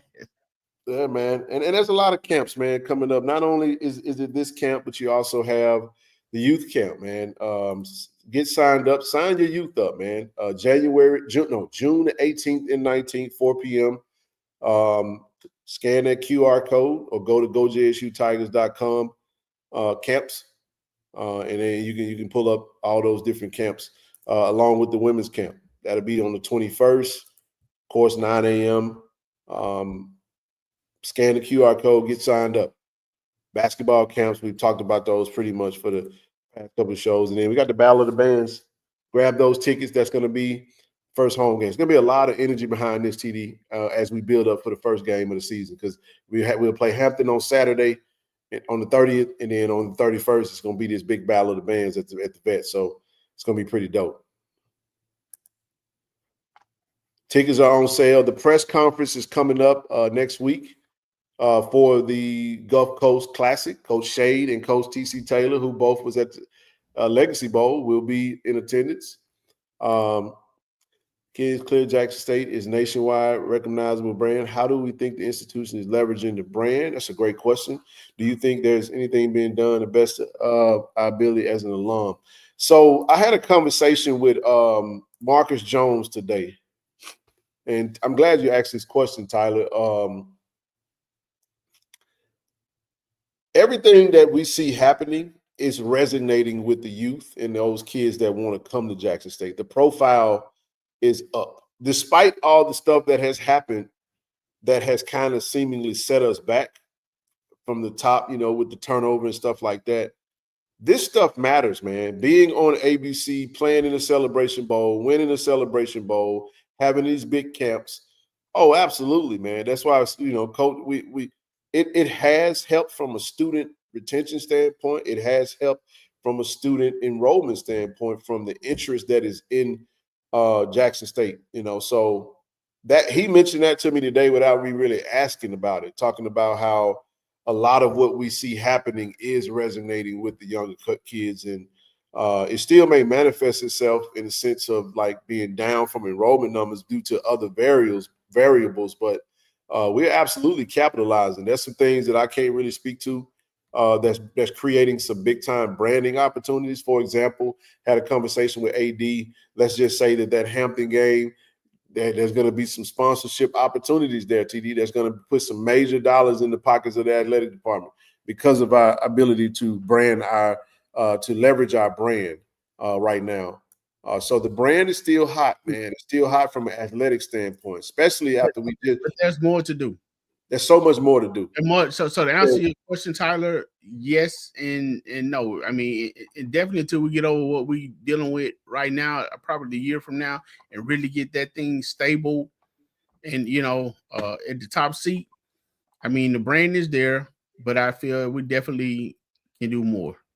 So to finish what I was saying, the university is currently leveraging the brand, which speaks to what I was just talking about. With now, and I can't say the name and I can't say the numbers, but I'm telling you, yes, the answer is yes. They have been able to leverage that because it has created an opportunity, which more information will come down the pipe when it is announced who that particular sponsor is of what particular game. Not sure if you're going to know the exact dollar amount, but I saw the offer with my own two eyes, trust me, and it is a substantial amount that's very significant for our athletic department. And I'll just leave that at that. He said, do you think everything is being done to the best of our ability? That's what TD was saying. That's where the no comes in. We're not clicking on all cylinders. We're clicking, but there are so many other opportunities. And I don't necessarily think that it's because we don't want to. Some of it is just, like I was sitting down talking to Coach O today, and some of the ideas that he was throwing out was just amazing, of opportunities of how we could leverage some of the things that we have that's working in our favor. What we need those who are in those roles to be willing to accept some of those new, fresh ideas that's going to generate money and revenue. There are some opportunities, TD. Like it's more to come. There's going to be some things that is going to be happening, TD, that's going to create a frame of reference and a blueprint for the university to grab a hold of if they want to duplicate that, to carry on and leverage those types of opportunities. I'm not trying to talk around it, but let's just say that we're capitalizing in a major way. And I can say it to this point. Some of this shit, this is the best thing we got going. Athletics, because it's just the stuff we've been dealing with up top has been so tumultuous that we're happy that the men's program is won the back-to-back award. You know what I'm saying? And then we bring in golf back. There's some good things coming down the pipe. Look at the partnerships we got with golf, with Hadiako and Ping, with the golf program. So yeah, yes and no. That's where we at with it, man. So good question. But there's always opportunities to further leverage your brand.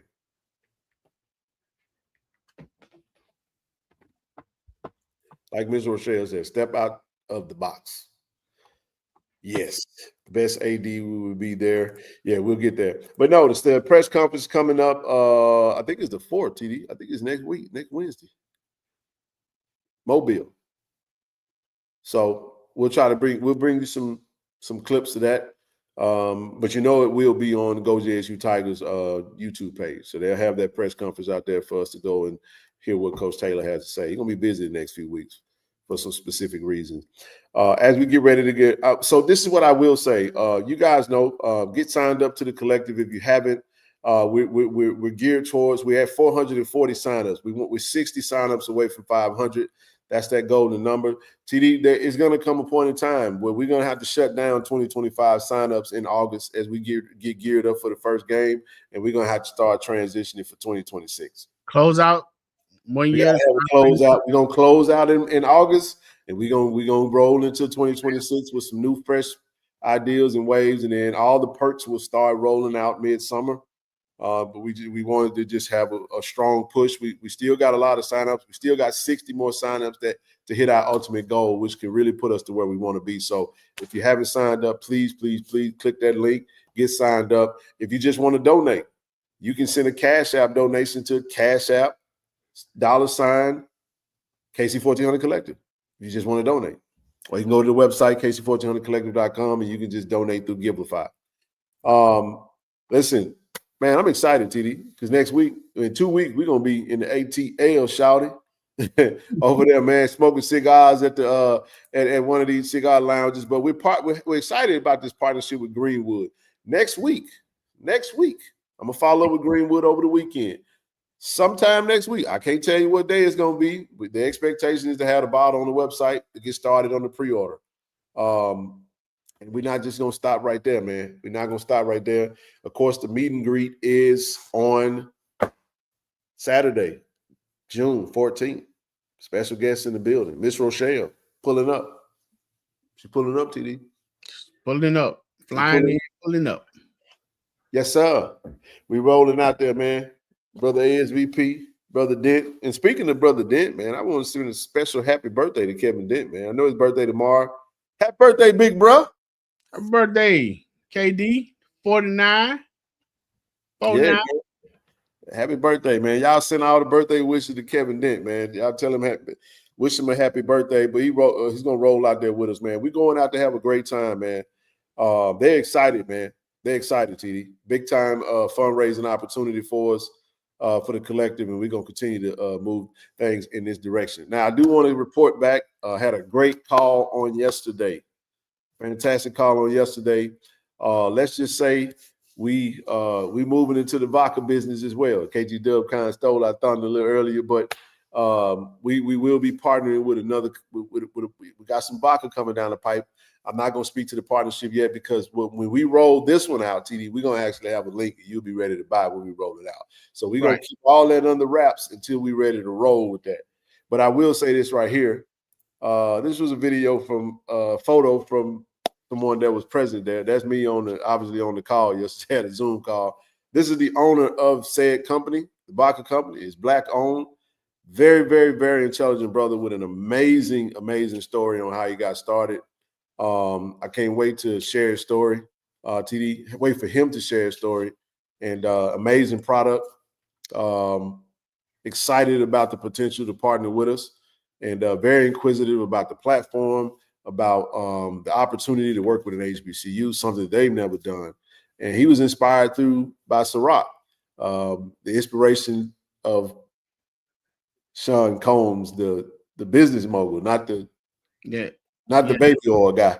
Not that version though. You know what I'm saying? I'm gonna just leave it at that. Now I said that. I was like, I didn't know where you was going with that, did he? But you know, it's kind of tough to mention that. But no, he was inspired by Ciroc, man, and really was set out to start his own vodka and started TD from scratch, man. And now he's killing it in the state of Kansas right now, and looking to have a great online presence. So a really good product from the reviews and from those who. So if you drink Tito's, kind of your competition right there, man. And it's good stuff, man. It's really good premium vodka. And I'm excited about it, man. So when we get ready to roll this thing out, just stay, hang tight, hold your horses. Brother C. Lee, you can come on up, man. Let me drop this link real quick. We're not changing the subject. I'm just dropping it because that's gonna be the next thing we're gonna touch on. Go ahead. No, I just about to say, so the Atlanta is a fundraiser. 1,000% of fundraising. Okay, it's a fundraiser. Gotcha. We're still raising funds for the collective. We're still trying to do major things in the fall. They are aware of that. It has been communicated through the JSU Alumni Association. So by way of that, TD, that means that they can donate and they can sign up, or they can do both. That's the goal. Go ahead. So, next question I will have we have many alumni chapters, right? Are you talking about in Atlanta? No. Yes, there's several alumni chapters. Yes, several. Yes. So we're not opposed to rolling things out with them either, right? No, not at all. No, we as we stated in the past, I mean, we're looking to go to Dallas and to collaborate with the Dallas because we did have some connections when I presented at the fall conference at Jackson State at the East Center. But Dallas, Charlotte, shucks, man, it don't matter. Chicago, we'll come wherever. If you want to put together an event and you want to invite us out, you know, we can definitely come in fundraising efforts, have a meet and greet, however it goes. But these things have just, you know, from a synergy standpoint, just aligned perfectly. It just happened that way. That's kind of how things have happened. So we have some great JSU alums in this area, TD. It made sense because the company that we're partnering with is based out of that city. So we get to have, it's three different things we get to do. Number one, we get to meet the owners of Greenwood, who is presently there. We get to partner with them to do a mixer at one of their accounts. The Beverly is one of their accounts. So they already have Greenwood on tap there. You know, they have bottles of Greenwood that they buy that they got in rotation as well. And number three, we get to collaborate with the alumni, with the two alumni chapters there. And they're fired up about doing something with us.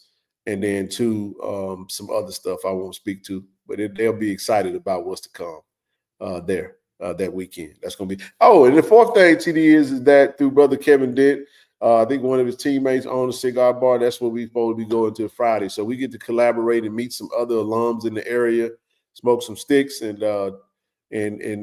share in how they can also support what it is that we're doing. Great stuff, man. Great stuff. Absolutely. Now, there's not a chapter in Kansas, but I know there's some alums out there. There's definitely some alums out there, but more information to come about this vodka, man, and we're excited about it. But we just stay tuned, everybody. Now, the cool thing I'll say before we move on to our next thing, TD, is this: when we ask for like a donation or we get people to sign up and do whatever, a lot of times people have been donating just on the strength of supporting what we're doing or the initiatives and all that good stuff. The cool thing about the liquor is whether you drink or don't drink, you know somebody that drink. You follow what I'm saying? Even if you want to just buy a bottle to support, if you spend that money, you got something coming back tangibly to you. And hell, whether you can pour the vodka out or pass it to somebody, fill it up with water and just save it. You know, people collect those types of things if that's what you want to do. But this is a great opportunity for you to support the collective in a very unique way. So, again, if I want to share a quick story real quick, it'll take won't take long. I remember when I was in college, man, when I was visiting homes, I was talking to one of my instructors, and she told me she was going to a fundraiser at Mississippi State, and she said her husband, and I was young, of course, she said her husband was going to pay $2,500, for a football. I'm like, you paying $2,500? You're gonna pay $2,500 for a football? And her whole thing was he was gonna donate the money anyway, so he was gonna get something back. Absolutely. So you know what I'm saying, that just was a way of contributing. What he was gonna do, and what he got something back in return. Same thing that we'll be doing with this fundraiser. I mean, you don't have to drink it; it's just a donation to support. But if you drink it, you got some good stuff that you can do, and buy a case of it, 6 bottles of it if you can. We're gonna push our case. I'm trying to. We when it comes to this vodka, I'm gonna just be real with you. We're trying to go super aggressive, because a pallet of from a number standpoint, I'm gonna just throw this out there, TD. A pallet is 150 cases. 150 times 6 is 900 bottles. I mean, we average every show. We average over 2,000 people viewing. If not even half of the people bought one bottle, TD, that's a whole pallet gone. Just like that. You know what I'm saying? Now with the whiskey, we're gonna start off a little bit more slower, but do we have a finalized price, or is it still in the works? No, well, okay. Oh, the whiskey we already discussed the price. Yeah, that price point is $49 for the whiskey. Yeah, that'll be on. So we'll finalize and we'll get with them on Monday, TD, and we'll make sure they're ready to roll and make sure it's on the website. And I'll follow up over the weekend because we ready to roll, man. We ready to roll. Shout out to the team over at Greenwood, but we'll roll it out next week. So, hey, get ready to roll, baby. Let's grab all that. Brother C. Lee, how you doing, man? Hey, before we even let you go, man, I know you got a chance to go home, man. So I want you to start with that. Shout out to the to Clark Vegas, Clarksdale, Mississippi, man. Had a special treat. I'm gonna shut up and let you kind of talk about that. Hey, what's up? Can y'all hear me? Yes, sir. Good evening, brother C. Lee. How you doing, sir? Hey, brother TD, man. Good to see you, brother, as always. Always, yes, sir. Ken, I'm be honest with you, man. It was magical, man. You have to understand. Not only did I grow up, because I grew up in Clarksdale, Mississippi. First of all, so for folks who don't know, Warner Brothers had a free screening of Sinners. And it's 3 days. It's Thursday, Friday, and Saturday. Because I didn't know this, brother Ken. Clarksdale has not had a movie theater since 2003. Wow. And that blew my mind because, and I didn't know, I knew that our population had dropped. When I was growing up in Clarksdale, I was born in 1969, so I'm in high school in the 80s. We had about, the census said 22,000. We always thought it was 25,000. Clarksdale now only has 14,000 people. So you look at it, we've lost anywhere from 12 to 8 to 11,000 people, right? Since like 1987. And I just didn't, and that's your economic growth. And, what happens is a lot of time with small towns, people leave, they go off to college. And because of lack of opportunity, they don't go home. However, I want to give credit to Tyler Yarbrough and some young, I mean, younger than me people who decided they wanted to stay in Clarksdale, they wanted to stay in the Delta, and they wanted to fight for their hometown. Centers being shown in Clarksdale, Mississippi, was because of young Black activists. I want to say that again. It was young Black folk born and raised in Clarksdale, around Clarksdale, who decided they loved Clarksdale and wanted to stay there, and just sent out the call. And credit to Ryan Coogler, credit to Warner Brothers. They said, no, it ain't right that we have a movie that's being seen all around the world that's set in Clarksdale, right, and the people in Clarksdale can't see it. So that's the first thing, So if you I would tell people, look up a brother named Tyler Hansbrough. There's a couple of other things, if I get a chance, I want to pull up just to mention. But I want people to understand this was a Clarksdale-led movement, and more specifically, a young Black Clarksdale-led movement. So when folks say, what can you do to make something happen? Mm-hmm. The answer is do something, right? So that's the first thing I want to say. Then second, I just want to say, man, we went Thursday morning, and because that's when Ryan Coogler and the brother who plays Miles Canton, who plays Sammy Moore, Preacher Boy, plays a guitar player, and they had other actors from the film. They also had the great Bobby Rush in there. One of the brothers who's holding down the blues, Kingfish Ingram, was in the house. Let me say this: if you don't know who, again, y'all know I'm a blues and rock guy. Like, I'm a poet, short story writer, and print scholar. I travel the country and I write a lot about blues and rock. I write about blues, rock, and funk. And if you don't know who Kingfish Ingram is, you missing out. Kingfish Ingram is he's holding down the legacy of the blues right now, along with there's a brother named Super Chicken. He's also doing it, but you should know who Kingfish Ingram is. And in the last scene of Sinners, when Preacher Boy has grown up and is being played by Buddy Guy, and again, Buddy Guy was one of my brother TD. Two things happened to me when I was 10 years old. Okay. When I was 10 years old, I saw B.B. King and Prince live. So that's a whole nother story. And in fact, I had been seeing B.B. King since I was 5 or 6 years old. And so B.B. King would have the B.B. King Homecoming in Indianola, Mississippi. And Indianola, Mississippi is about 40 minutes from Clarksdale. And so they said it started in 1980. I'm going to let them live with that date. I know I've seen B.B. King since before. But basically from 10 to 15, I saw B.B. King every year at the Indianola, at the B.B. King Homecoming. So I was raised on the blues and raised on B.B. King. And so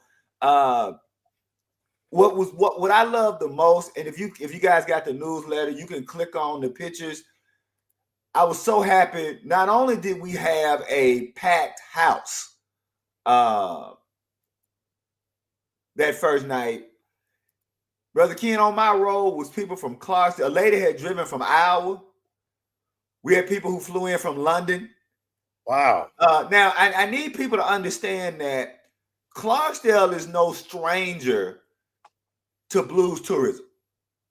In fact, there are people who major, like you can get a major at certain universities in both America and in England. You can get a major in the blues, right? It's under the Southern Studies. So you can major in the blues. And people who major in the blues, they have to take classes on Clarksdale and on other Delta towns, right? And so what we want to do is that we need to get the people in the state of Mississippi as invested in Clarksdale and the Delta as people in London. Because it don't make any sense for people in London. Like when I travel around, I'm a traveling poet, short story writer, print scholar. When I travel around and people realize I'm from Clarksdale, this ain't just since this movie came out. I've been doing this work as a writer I've been a published writer since I published my first poem when I was a 20, published my first short story. So 1990. So I've been a published writer since 1990. Traveling around the country, people always want to talk to me about Clarksdale. People always want to talk to me about, you can't talk about the blues without talking about Clarksdale. That's why this movie is so important. Now, I know if you like me, I don't do horror. This is the only horror movie I have ever seen. I'm being honest, I never saw Freddy. I never saw Jason. I never saw Michael Myers. Look here. Let me tell you this. My uncle, let me tell you what my uncle did. My uncle gonna sneak off and take me and my two little cousins. We were like 5 and 6. He took us to see Jaws. Brother Ken and TD, this is all we saw. You know the Jaws movie, right? Done up. The minute Brother TV, that music went done up. My cousin went, I want to go home. We ain't seen no shark. We ain't seen no fin. We ain't seen a damn thing. Look, heard the music. You get all we heard was done up. Hell no, time to go, player. I don't do horror neither, man. I don't do no horror, man. So I tell people this. It is, if you don't do it, and I want to be clear, it's a real horror movie in the classic horror movie genre. Homeboy has done, Ryan Coogler did his research. The original vampire movie the original vampire novel is a novel by a guy named Bram Stoker called Dracula. And what's beautiful about Ryan Coogler's movie is not only is it celebrating the blues, he does handle and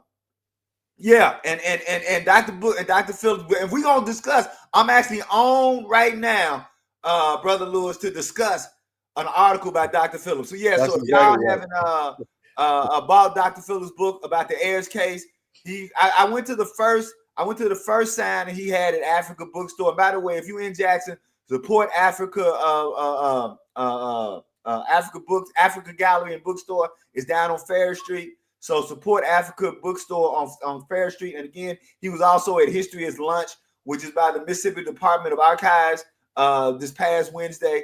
And so to wrap all this up, to be in the Clarksdale Civic Auditorium, Brother TD, look here. I used to go to the Clarksdale Civic Auditorium for 3 things. You go there, schools will have their prom there. Okay. I got forced to be an escort with a damn debutante ball. But most importantly, Brother TD, you went there for the wrestling. Because the Memphis wrestling, because Memphis, see, we didn't, and here's what y'all don't understand. Clarksdale wrestling wasn't the same as Jackson and Canterbury. We didn't get y'all wrestling. We got our wrestling out of Memphis. Y'all didn't get Mid-South? No, we got the Memphis wrestling. I'm telling you who we had. We had, before he went big time on WWE, whatever it is, we had Jerry the King Lawler before. Wow. Right? And then we had people like, they traded wrestlers. So we had people like, he was black. We had a brother named Pork Chop Cash. You ain't even got to guess what color Pork Chop Cash was, right? Then, of course, we had Junkyard. I'm telling you who else we had. We had Rocky Soul Man Johnson. Y'all know who Daddy Rocky Soul Man Johnson is? Yep. That's the Rock Daddy. Yep. And then we had another dude named Bill Superstar Dundee. Oh, boy, you couldn't tell me I wasn't a superstar. Dundee, the little Australian, look here, he was about 4 foot nothing, tried to fight everybody. I said, that's me, baby. Look here, I got a big mouth and can't fight. You couldn't tell me I wasn't a superstar when I was 6 years old, Brother TD. My favorite wrestler of all time was you wear a jean jacket. I was 6 years old with a jean jacket in the summertime, about to faint in that hot-ass jean jacket trying to be the superstar. So to be in the Clarksdale Civic Auditorium where I grew up at, where I had so many memories, and to see it. So if you guys, I took some pictures just of that. I took some pictures of the line that was wrapped around the corner, and just know that it was electric.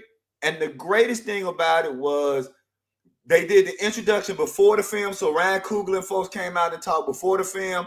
They showed the film. And what I love about the film is, and this was y'all too love about it, Ryan Coogler said, yeah, Big Cat Ernie Ladd, shout out to Grambling. Big Cat Ernie Ladd went to Grambling, played in the pros. And what I love about Big Cat Ernie Ladd is that he never called Dusty Rose. He called him Daddy Rose. Daddy Rose, when I see you in the auditorium, Daddy Rose. And since I'm here, look. I know all of y'all love Ric Flair. Ric Flair was not my dude. Okay. Dusty Rose, the American dream, baby. Because Dusty Rose. Oh, man, I love Dusty Rose. Dusty Rose was the blackest talking white man I had ever heard in my life. I couldn't believe Dusty Rose was white to hear him talk. baby. They're Mac and Dream, baby. Son of a plumber, baby. Ric Flair. It's gonna be on like chicken. Oh, baby, I used to love me some Dusty Rhodes, baby. So anyway, so that was my Clarksdale Civic Auditorium, man, and to see my city and to see people from around the world and to understand that here's what I want people to know. And like if you like me and you don't do horror, understand that they took care of my city and they took care of the blues in this movie. And you understand. Let me tell you why this is important. And then we'll get to what we want to get to, we'll talk to. But here's what people need to understand about the blues. In the blues, there was a tradition and a saying. You get your skill in Clarksdale. You get your fame in Memphis. And you get your money in Chicago. Now, let me break that down. Let me break that down so people need to understand. Clarksdale was where you came to make sure you could play. You didn't leave and go to Memphis if you couldn't play. In fact, Brother TD, if you tried to break line and go to Memphis before the people in Clarksdale certified you, they would send word, cut his ass. Oh. Yes, sir. Yes, and let me tell you why. Because TD, the blues was our culture. We can't have you going up there messing up our culture. Now, let me tell you how true this was. If you watch the B.B. King documentary, B.B. King said, these come out his own mouth. He said he was feeling himself. He was wearing it out in Clarksdale and around the Delta. So he decided to go up to Memphis before people told him he was ready to go. He said he got to Memphis the first time, Brother TD, and found out he wasn't ready. Now, check this out, Brother TD. Wow. When he came back to Clarksdale, guess what kind of band he joined? He joined the gospel band. Because he wasn't well-rounded enough to play. You have to understand that the blues and gospel are two sides of the same coin. See, in Africa, we call it the griot. We call it the conjurer. See, you have to understand.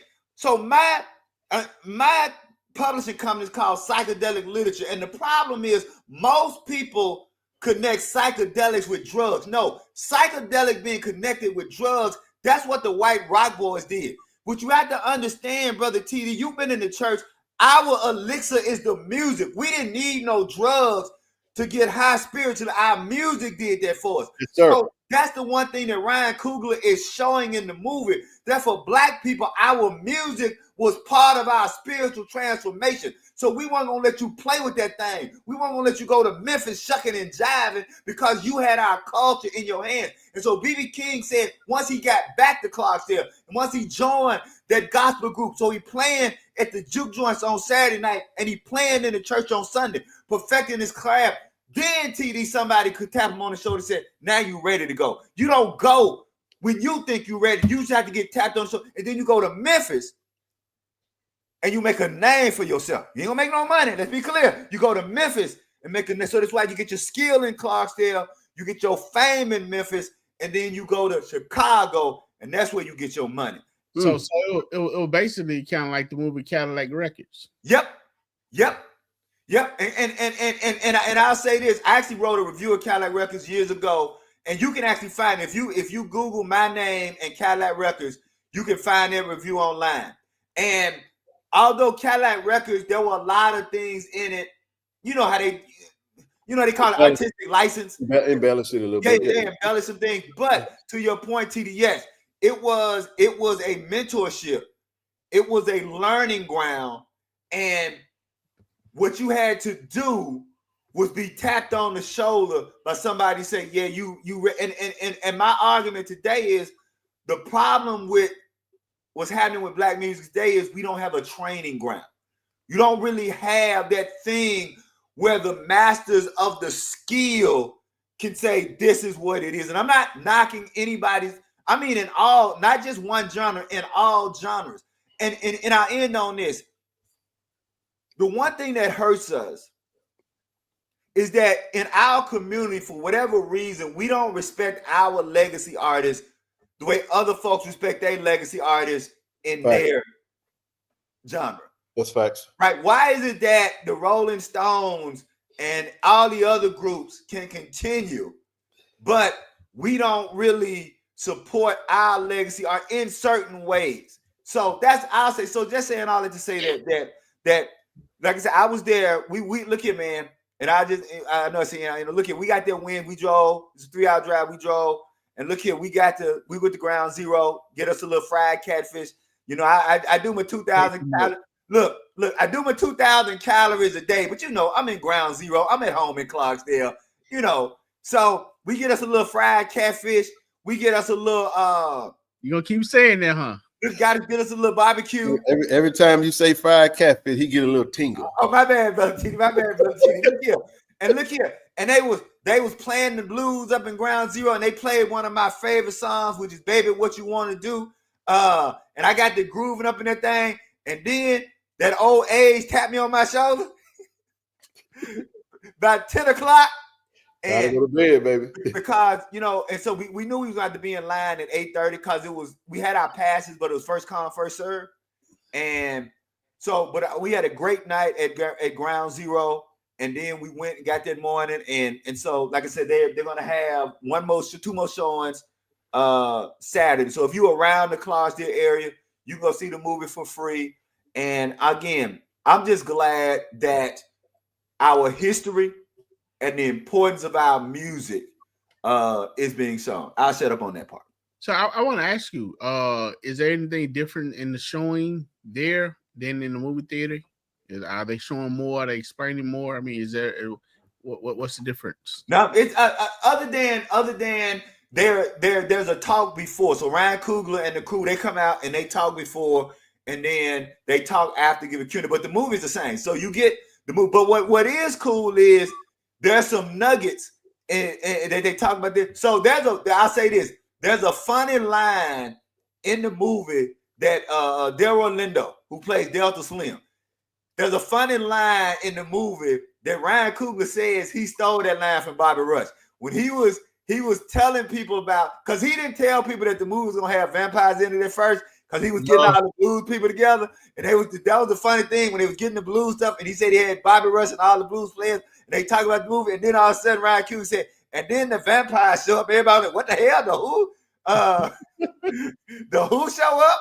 I was trying to get the correlation of blues and vampires. So let me. I can tell it to you this way, brother TD. And it's actually two correlations, but this is what it means. Here's the symbolism, and this ain't gonna give away the movie from you. The problem with Black culture is that we have allowed people from outside our community to take our resources and suck us dry, and they get rich off of what we have. Facts. So essentially, the people who have stole our music and stole our cultures are the vampires.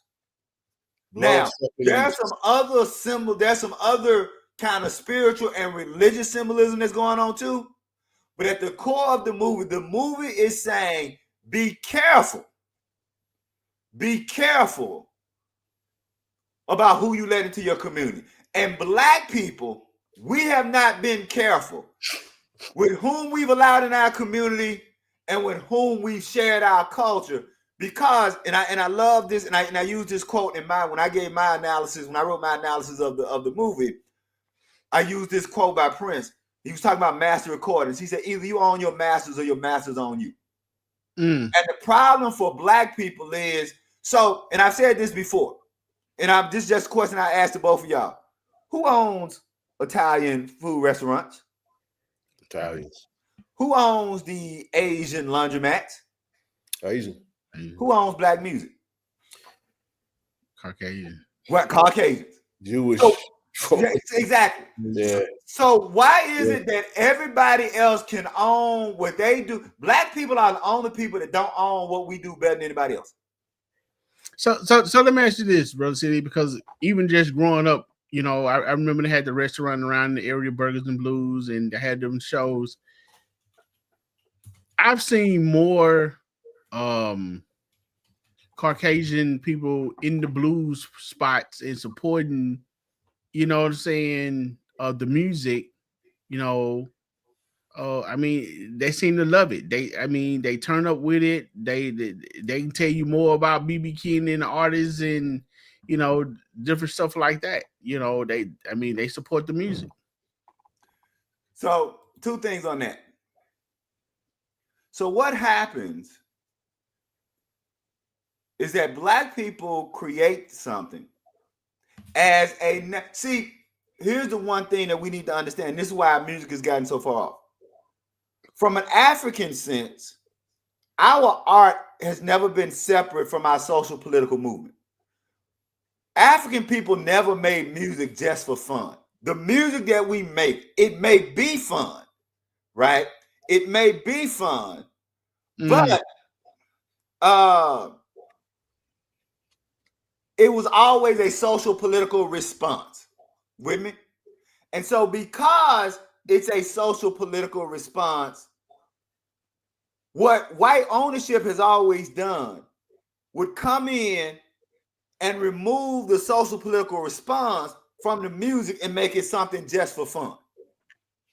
And so then over time, they would take it, refashion it, and what we would then have to do, TD, is create something. So we created blues. They came in on that. We created blues and jazz. They came in and took that. We created rock and roll and soul. They took that. We went and created something else. And so what happens is we create it and they colonize it. But also in that, you have to also understand that 2 important things happened, and this happened under Nixon and Reagan. When Nixon and Reagan cut the funding to public education, the first thing they cut was arts education.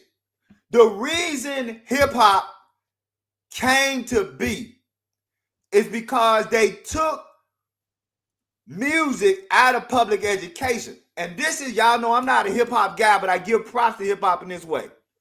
Hip hop is another example of African genius, because when they took out instruments from us, we were intelligent enough, and I want to say this slowly, we turned a music archival machine into a music production machine. Let me say that again.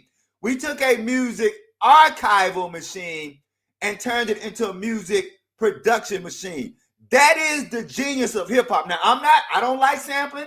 You're not going to get me on that sampling bandwagon. I don't mean to offend anybody, but I will give hip hop credit for this, that they took something that was never meant to be a music creation device and turned it into a music creation device, but only because Nixon and Reagan cut funding to public education, taking the instruments out of Black schools. That's why Black bands are so important. That's why marching bands are so important, because right now marching bands are one of the few ways in which Black people get exposed to instruments. So TD, to your point, because we don't get exposed to instrumentation anymore, we don't respect it.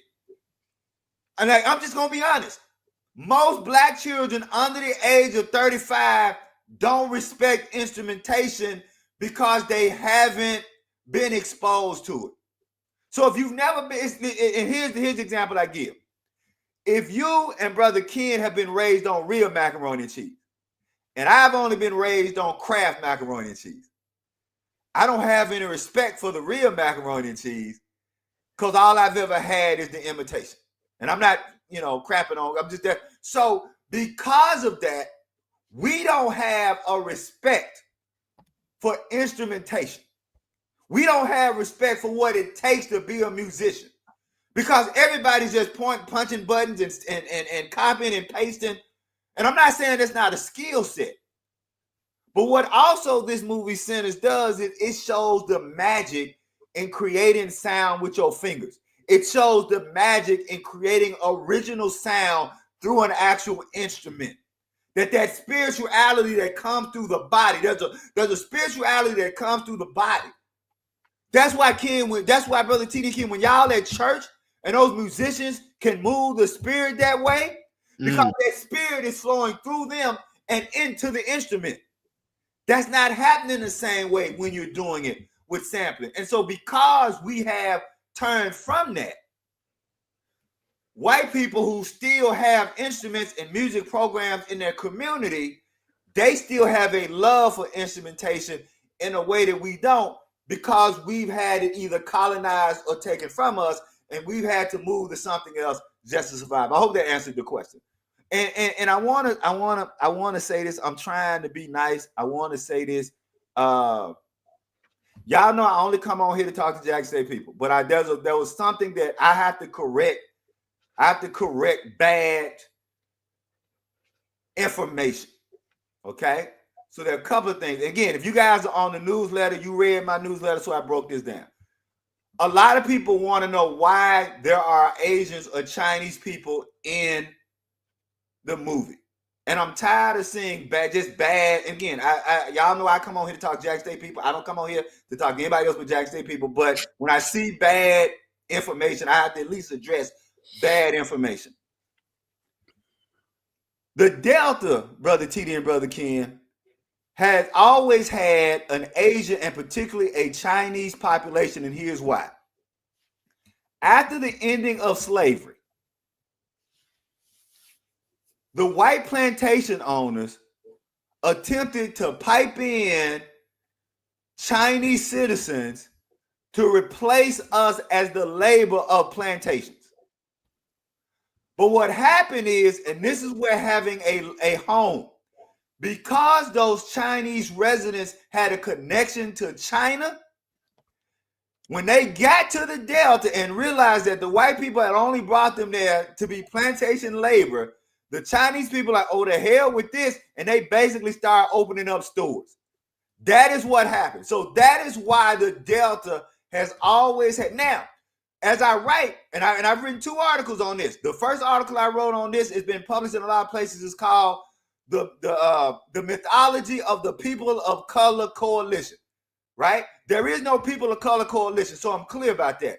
So there has always been a tense, sometimes adversarial relationship between the Chinese population and the African American population in the Delta. But you have to understand that they were there because the plantation owners tried to replace their black labor base with the Chinese. They brought them in specifically for that. But when you have your own financial base, as those Chinese residents had, they didn't have to be plantation land, and so they could create stores and they could do other things. So that's how they were there. And if you read my review or my analysis, I break down symbolically what does it mean? What's the symbolism that it was the Asian lady who invited the vampires into the actual building? But I don't want to do any spoilers. So if you want to check out the newsletter, but I need to say it because I've seen, not just in this chat, but I've seen on different places where people talk about the Chinese population in the Delta. And again, if you don't know the history of how the Chinese got to the Delta, you shouldn't really be speaking on it. I'll set up to see if there are any more questions on that before we go to what we're going to discuss tonight. I think based off the time and where we are, did a great job. I mean, you've also been on here when the movie first came out. I'm still one of the few in the minority that haven't seen it. I will go see it next week, actually. It is what it is. I'm gonna go. You know what I mean? But there's another thing I did want to bring you on and talk about, because you sent this article over, and then D Corey, she also dropped it in our chat. Dr. Ivory Phillips actually wrote an article today talking about the Mississippi College Board increases its control of JSU's personnel matters. I think this is very, very important, very poignant as far as where we are with the changing of the guard, with things pertaining to IHL. And there's a lot in it. I read the entire article. If you guys haven't read this article, I'll tell you what. Ken, can you put it on the screen? Because there are a couple of paragraphs I would like to go through while it's on the screen, and I want people to see it. I'm going to drop it in the chat so everybody can follow along. It's from the Jackson Advocate. Let me drop it in the chat real quick. 1 second, everybody. And then I'll pull it up. And while Ken is doing that, somebody said, someone said, so Brother Kenneth Johnson, if you go, like I said, if you get the article that I wrote on because like I said, my grandmother used to say, don't let Hanks in your home. And in fact, Brother Kenneth Johnson, in that article that I wrote about the movie, I actually break down what's the difference between a haint and a ghost. And so if you, like I said, if you check out that, if you get that article, I actually broke down what's the difference between a haint and a ghost, because it's important for people to know what's the difference in Black culture between a haint and a ghost. So I'm glad that you said that, because that's very important to both understanding the movie and understanding what Ryan Coogler is attempting to do. There was one other thing. What was the other thing? I think that was one of the things. All right. And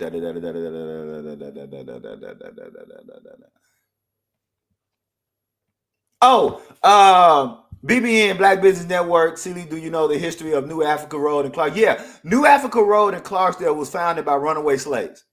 So if you guys want to look up New Africa Road, yeah. So New Africa Road was founded by runaway slaves, and for a time being, it was an attempt by runaway and then recently freed slaves to create their own homeland, to create their own sovereignty. And so that spirit of sovereignty, yeah, is in the Delta with New Africa Road. And they mentioned Mount Bayou. So if you haven't seen Sinners, they also mentioned Mount Bayou.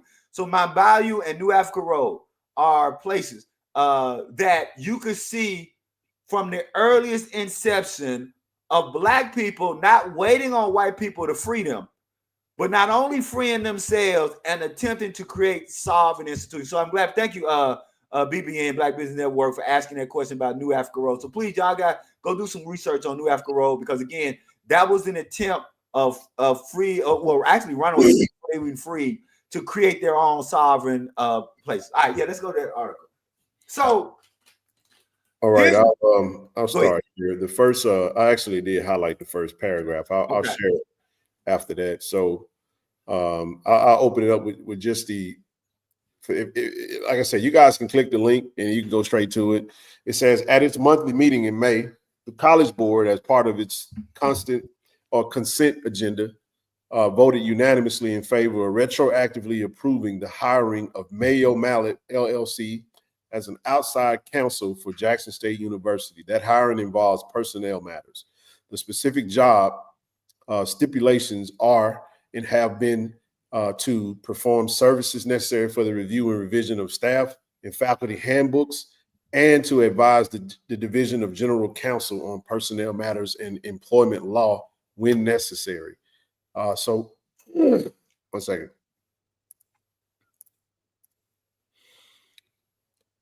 So we go to this article. Which paragraph are you looking at? All right, I want to start with that first one first, and then we'll go to the second one. So essentially, let's explain how this works. All right. Every institution, but we're going to just deal with the public institutions, the ones that come under IHL. Okay.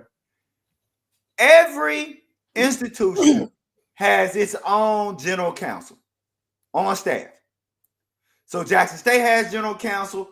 Ole Miss has general counsel. Mississippi State, Alcorn Valley, all have general counsel on staff. And then the College Board, IHL, they have general counsel. What IHL has done has essentially created another general counsel to oversee the general counsel that Jackson State has. And the question is twofold. Why does Jackson State need general counsel when nobody extra general counsel, outside general counsel, when no one else has extra outside general counsel? And most importantly, why does Jackson State need additional oversight when we haven't done anything wrong? Right. All of the problems at Jackson State exist because IHL has made bad decisions in choosing leadership. So essentially, IHL has made 3 bad decisions. When I say 3 bad decisions, against the wishes of the stakeholders of Jackson State. That is, Jackson State, it's like, okay, here's the thing. Brother TD is barbecuing. Brother TD got the barbecue going well. I walk up to Brother TD's backyard in his barbecue, and I pick up a handful of lighter fluid. And Brother TD said, "Silly, don't do that. Don't put that lighter fluid in there." And I said, "TD, you need more lighter fluid." And I dumped lighter fluid all over TD's barbecue. I burned down his backyard, and then I go and get somebody to oversee how Brother TD barbecues. Wow. That's what IHL has done. They have burned down the presidency of Jackson State. And now, after burning down, after setting 3 fires to the presidency of Jackson State, have said, we're going to give y'all, no. Guess who needs oversight? IHL is the one who needs general counsel oversight. So that's what I wanted people to understand, is that we are being given something as if we have made mistakes. Now we're going to get to the other paragraphs to talk about what this oversight will entail. So let's go to that second paragraph. Go ahead and go through that second paragraph, Brother Keith. So it says hiring outside counsel to perform these services at JSU should prompt at least 3 questions. First, will the other universities become subject to the same type of scrutiny and control, or is this just a singling out of JSU? That's the first question. Hiring a law firm to do this work is clearly a matter controlling, since based upon the principles of shared governance, the development of the handbooks is to be done by and in conjunction with the faculty. The expectations of accrediting agencies and professional bodies is that the faculty and staff be involved in and be accorded final assent to such documents. Stop there for a second, Ken. Stop there. All right, go ahead. Essentially, what Dr. Phillips is saying is that you hire professors and administrators to develop the curriculum of the university. What Dr. Phillips is saying is that the hiring of this third-party agency is not only going to be designed to overlook legal matters, but they are also going to be allowed to look at the handbook policies of the faculty and staff, which may not only have ramifications in hiring and promotion, it may also have ramifications in curriculum development. Yes. So that's why this is important. That now you got a third-party agency that may be able to impact who we hire, who we promote, and what kind of curriculum Jackson State has. Keep reading. Go ahead. A second question that comes to mind is, why should an outside counsel be hired to do the work of advising on personnel matters, since there should already be such expertise in the Human Resources Office? See that? I mean, so what you're saying is you don't believe the people at Jackson State can do their job. That's like saying, here's what they're saying. Here's what they're saying. We want to hire somebody to make sure Ashley Robinson do his job. That's essentially what this is. We have a general counsel at Jackson State, and now they're saying we want to hire another general counsel to make sure that the general counsel that Jackson State already has do their job. Keep reading. The third question is, why should an outside counsel be hired to advise on employment law, since there should already be such expertise in the university's general counsel division? The mallet hiring makes those offices superfluous, and it means paying double for the same services. Yeah. It's like having 2 ADs. Yep. That's all it is. They're saying that Jackson State not going to have 2 ADs. All right, keep going. Those who have been more than casual observers can easily realize that at least 3 questionable JSU personnel decisions were made during the period between the hiring of Thomas Hudson and the resignation of Marcus Thompson. It also would not escape their attention that when appointed, President Thompson was working in the College Board office and was accompanied by JSU by Van Gillespie, a chief of staff, and Dr. Onetta Whitley as general counsel to help deal with such matters. The College Board has spent quite a bit of time considering them, but without reporting on any progress or resolution. Furthermore, it has been reported that the individuals involved in those personnel matters have lawyers working on their behalf on the questionable decisions? What type of consideration are they likely to get either from the courts or perhaps even from a rehiring before any trial? It is because of such personnel decisions that Mayo Mallet LLC is being hired. The board is trying to find a winning way out of this predicament. So essentially what they're saying is, what Dr. Phillips is saying is that IHL created this mess by appointing leadership that none of the Jackson State stakeholders wanted. And then after you appointed leadership that none of the stakeholders of Jackson State wanted, now you're bringing in this third party law firm to protect yourself from any blowback. The problem is IHL is not only bringing in this third party law firm to protect themselves. This third party law firm, it seems, is going to be able to be engaged in other areas that have nothing to do with what IHL should be being able to mandate in the day-to-day workings of Jackson State. So we know you're trying to protect yourself. We know that IHL is saying, hey, we messed up and we don't want people to find out that we messed up. But by the way, to not only protect ourselves from that, we actually, since we here, gonna go do some extra surgery to see what else we can control and dismantle while we are appointing this third-party agency. Let's go on to the final paragraph. Wow. Final paragraph. These are all serious matters that should not be casually dismissed nor overlooked by the public. They include the rights of the faculty and other employees, the expenditures of tax dollars, the competence of university. No, I think we missed. Go to the, did we do the in addition? In addition to the questions about the need for the Mallet firm and the matter of revisiting the questionable decisions, there are serious problems with or questions about the timing of the actions of the board and other officials.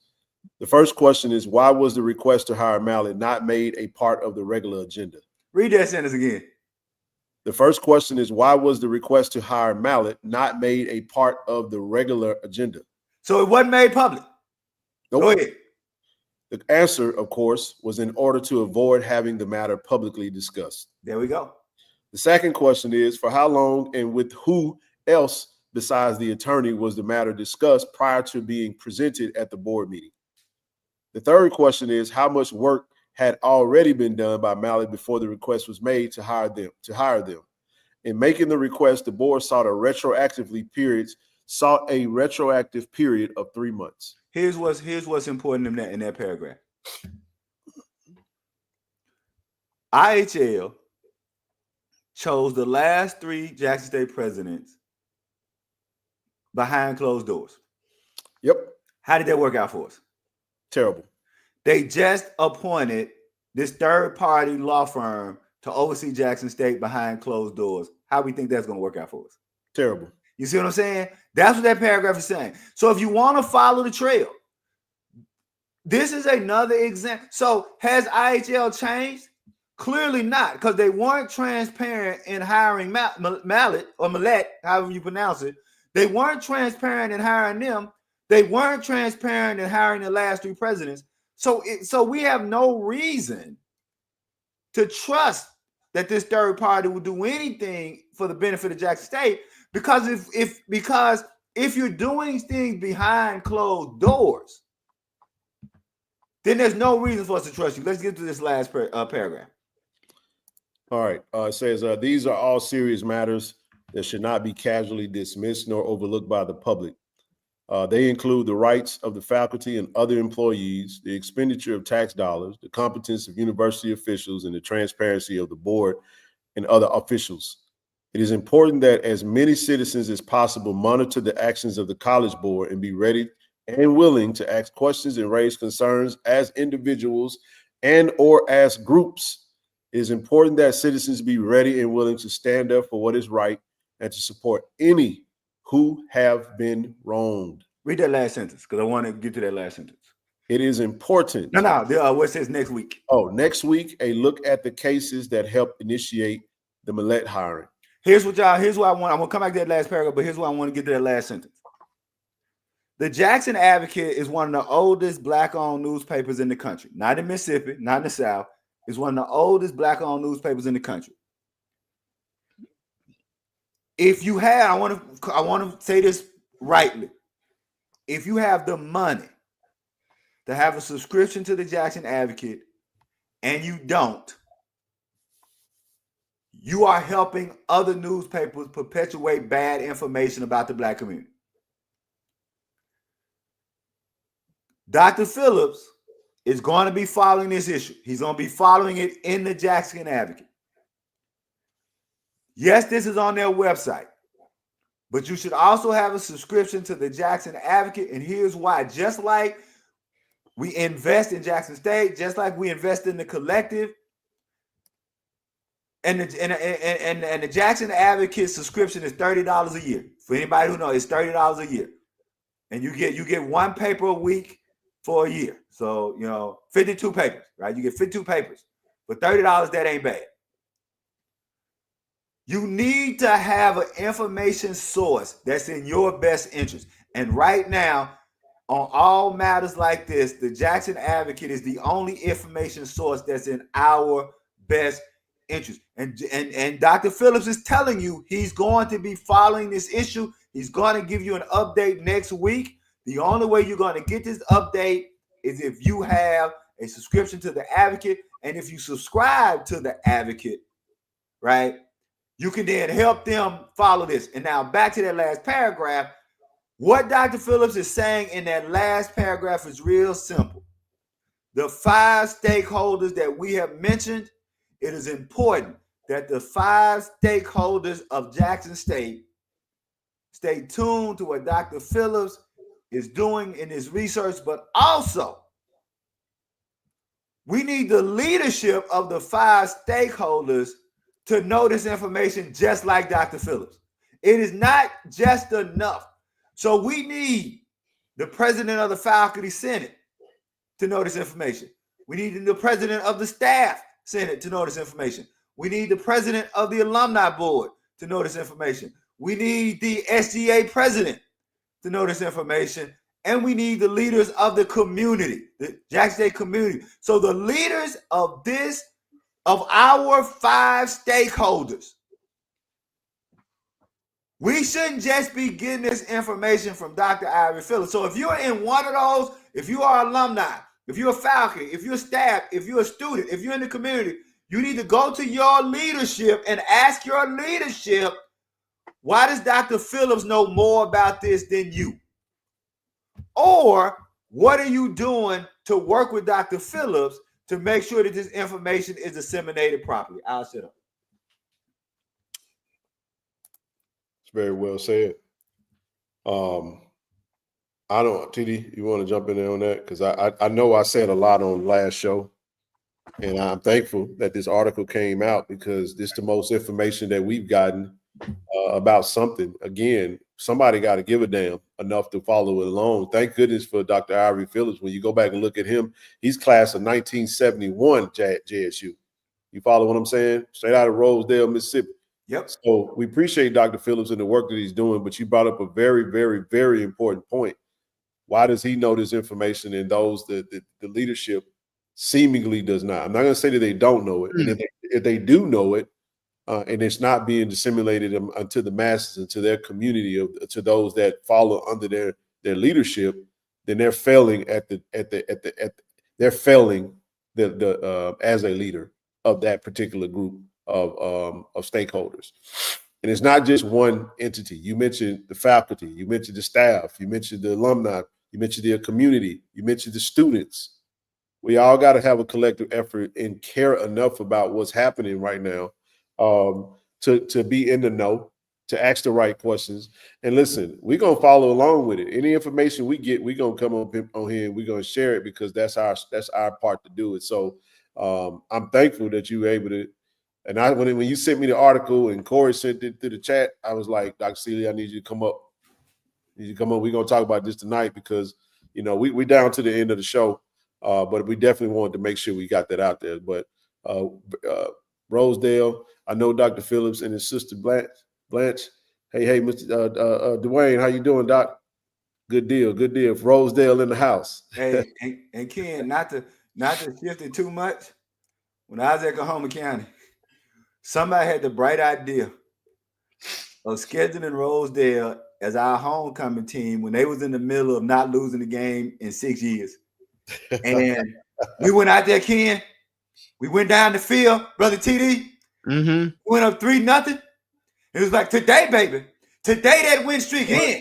Today, baby. 3-0. Y'all ain't been behind in a long time. And at the end of the game, we had 3, and they had 63. And that was the end of our homecoming. God damn. So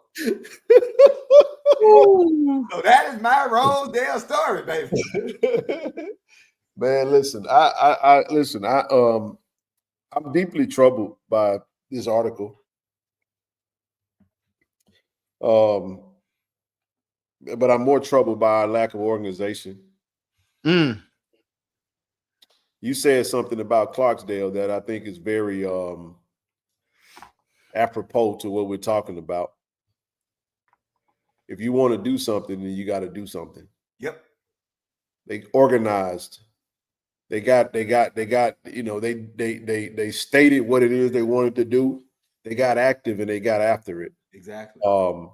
And I'm just telling you guys, we're not going to sit back and just watch things happen, man. If I'm, you know, we can't do everything, but we know that there are some who fall under the sound of our voice that do watch this platform that may be in the know, that may be willing to provide some type of boots on the ground type approach to figuring out what we need to do when that time comes. I think it's important for us to know when IHL is meeting. We need to know the dates. We need to know the times. We need to know the locations. We need to know the agendas. We need follow-up. We need to know if Jackson State is being discussed.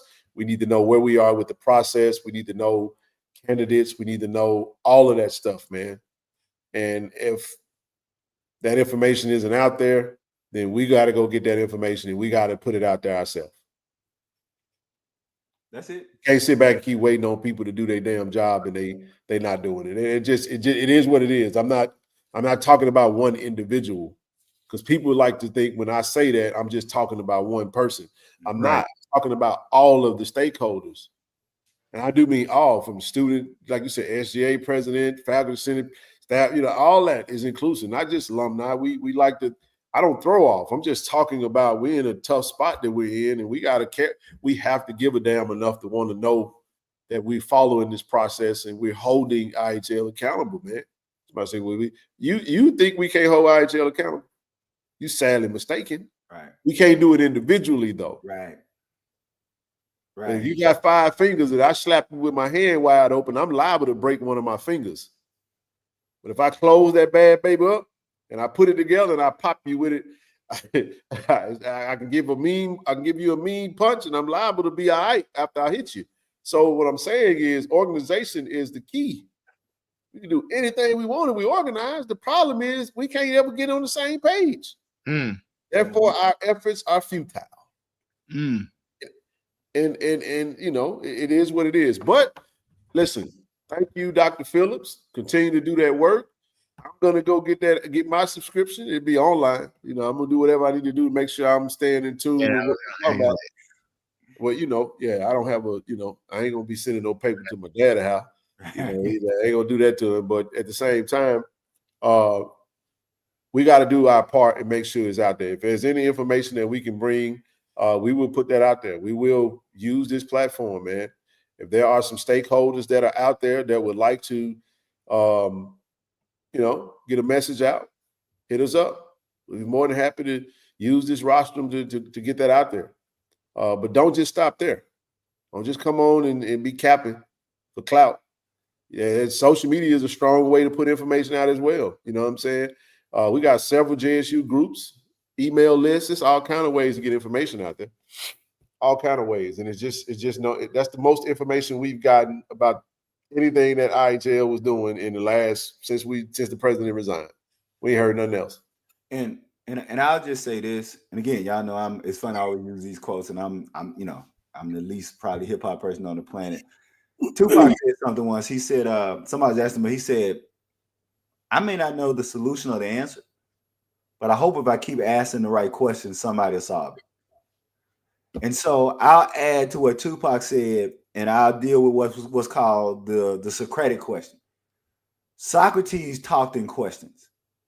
And so what we need to understand is sometimes, well, not sometimes, always, a well-researched and well-worded question is always better than a dumbass statement. So there's nothing wrong with asking questions. That's really all we're doing. And I want people to be able to say that some of the biggest power you have when you join organizations, when you connect with people, the biggest power you have is asking the right question. Because questions do two things. They either make people think or they implode somebody's BS. That's why a lot of people don't like questions. That's why there's always this one teacher that didn't like when students ask questions because the teacher didn't have the answer. Right.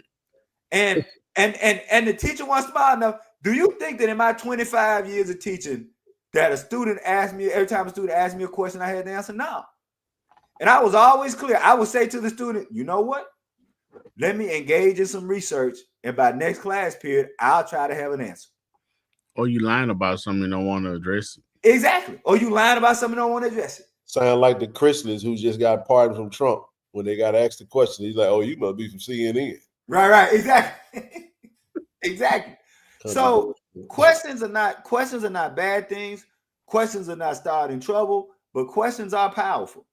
And I think every one of us in all of our organizations be leery of people who don't want you to ask questions. Because people who don't want you to ask questions are probably people who are either not doing anything or doing something they shouldn't be doing. I'll shut up. Well, Tiger family, man, that's all we're going to have for the night. We're going to close it out at 2.5 hour mark. Brother C. Lee, as always, thank you. We're going to stay in touch. And again, great newsletter. Mm-hmm. Guys don't have it. You know what I'm saying? Definitely tap in. We'll be back on Monday doing this all over again. We'll report on the camp. Listen, y'all have a great weekend, safe weekend. And listen, while you're there, get your damn tickets. Go and get your season tickets, man. If you're going to go over there, and get your season tickets, man. But nevertheless, that's all we got for tonight. Great month of May as we transition to the month of June. Yes, sir. Throughout the summer. Listen, if you're watching on Facebook, if you're watching on Twitter, head over to YouTube, KC-1400 Media, hit that subscribe button. It was we on our road to 8,000 subscribers. I want to shout out all of our channel sponsors and all those who do support. Click the link to sign up for the collective if you haven't. And that's all we got for tonight, family. Y'all know what it is. It's always D.I. Love over here, baby. D.I. Love. Because I only love thee. Good night. Go Tigers. Go Tigers, everybody. Peace out. Great day to be a Tiger. JSU by 40 campaign. Coach Taylor, I was just thinking, I was sitting in my office and we were talking about Jackson State athletics, the tradition of Jackson State. You played here. What if 50,000 alums gave $40 a month for 12 months? Man, that would be huge. That's money in the bank for athletic program. Let's do this, Coach. I'm challenging all 50,000 alumni of Jackson State University, supporters, fans. Let's give $40 a month to JSU by 40 campaign. 12 months, 12 million. September to August, let's win championships in the classroom. Let's support Jackson State University. Let's support athletics. And let's make sure our coaches and our student athletes are successful. So again, Coach Taylor and I are challenging you, all 50,000 alums, $40 a month for 12 months to support Jackson State athletics. Go Tigers. Go Tigers. Support the JSU by 40 campaign. Visit gojsutigers.com/JSU by 40. ShotRx is bringing healthcare to you. With our mobile health team, we can come to your school, church, or business to take care of you. We offer childhood immunizations, COVID and flu vaccinations, physicals, and much more.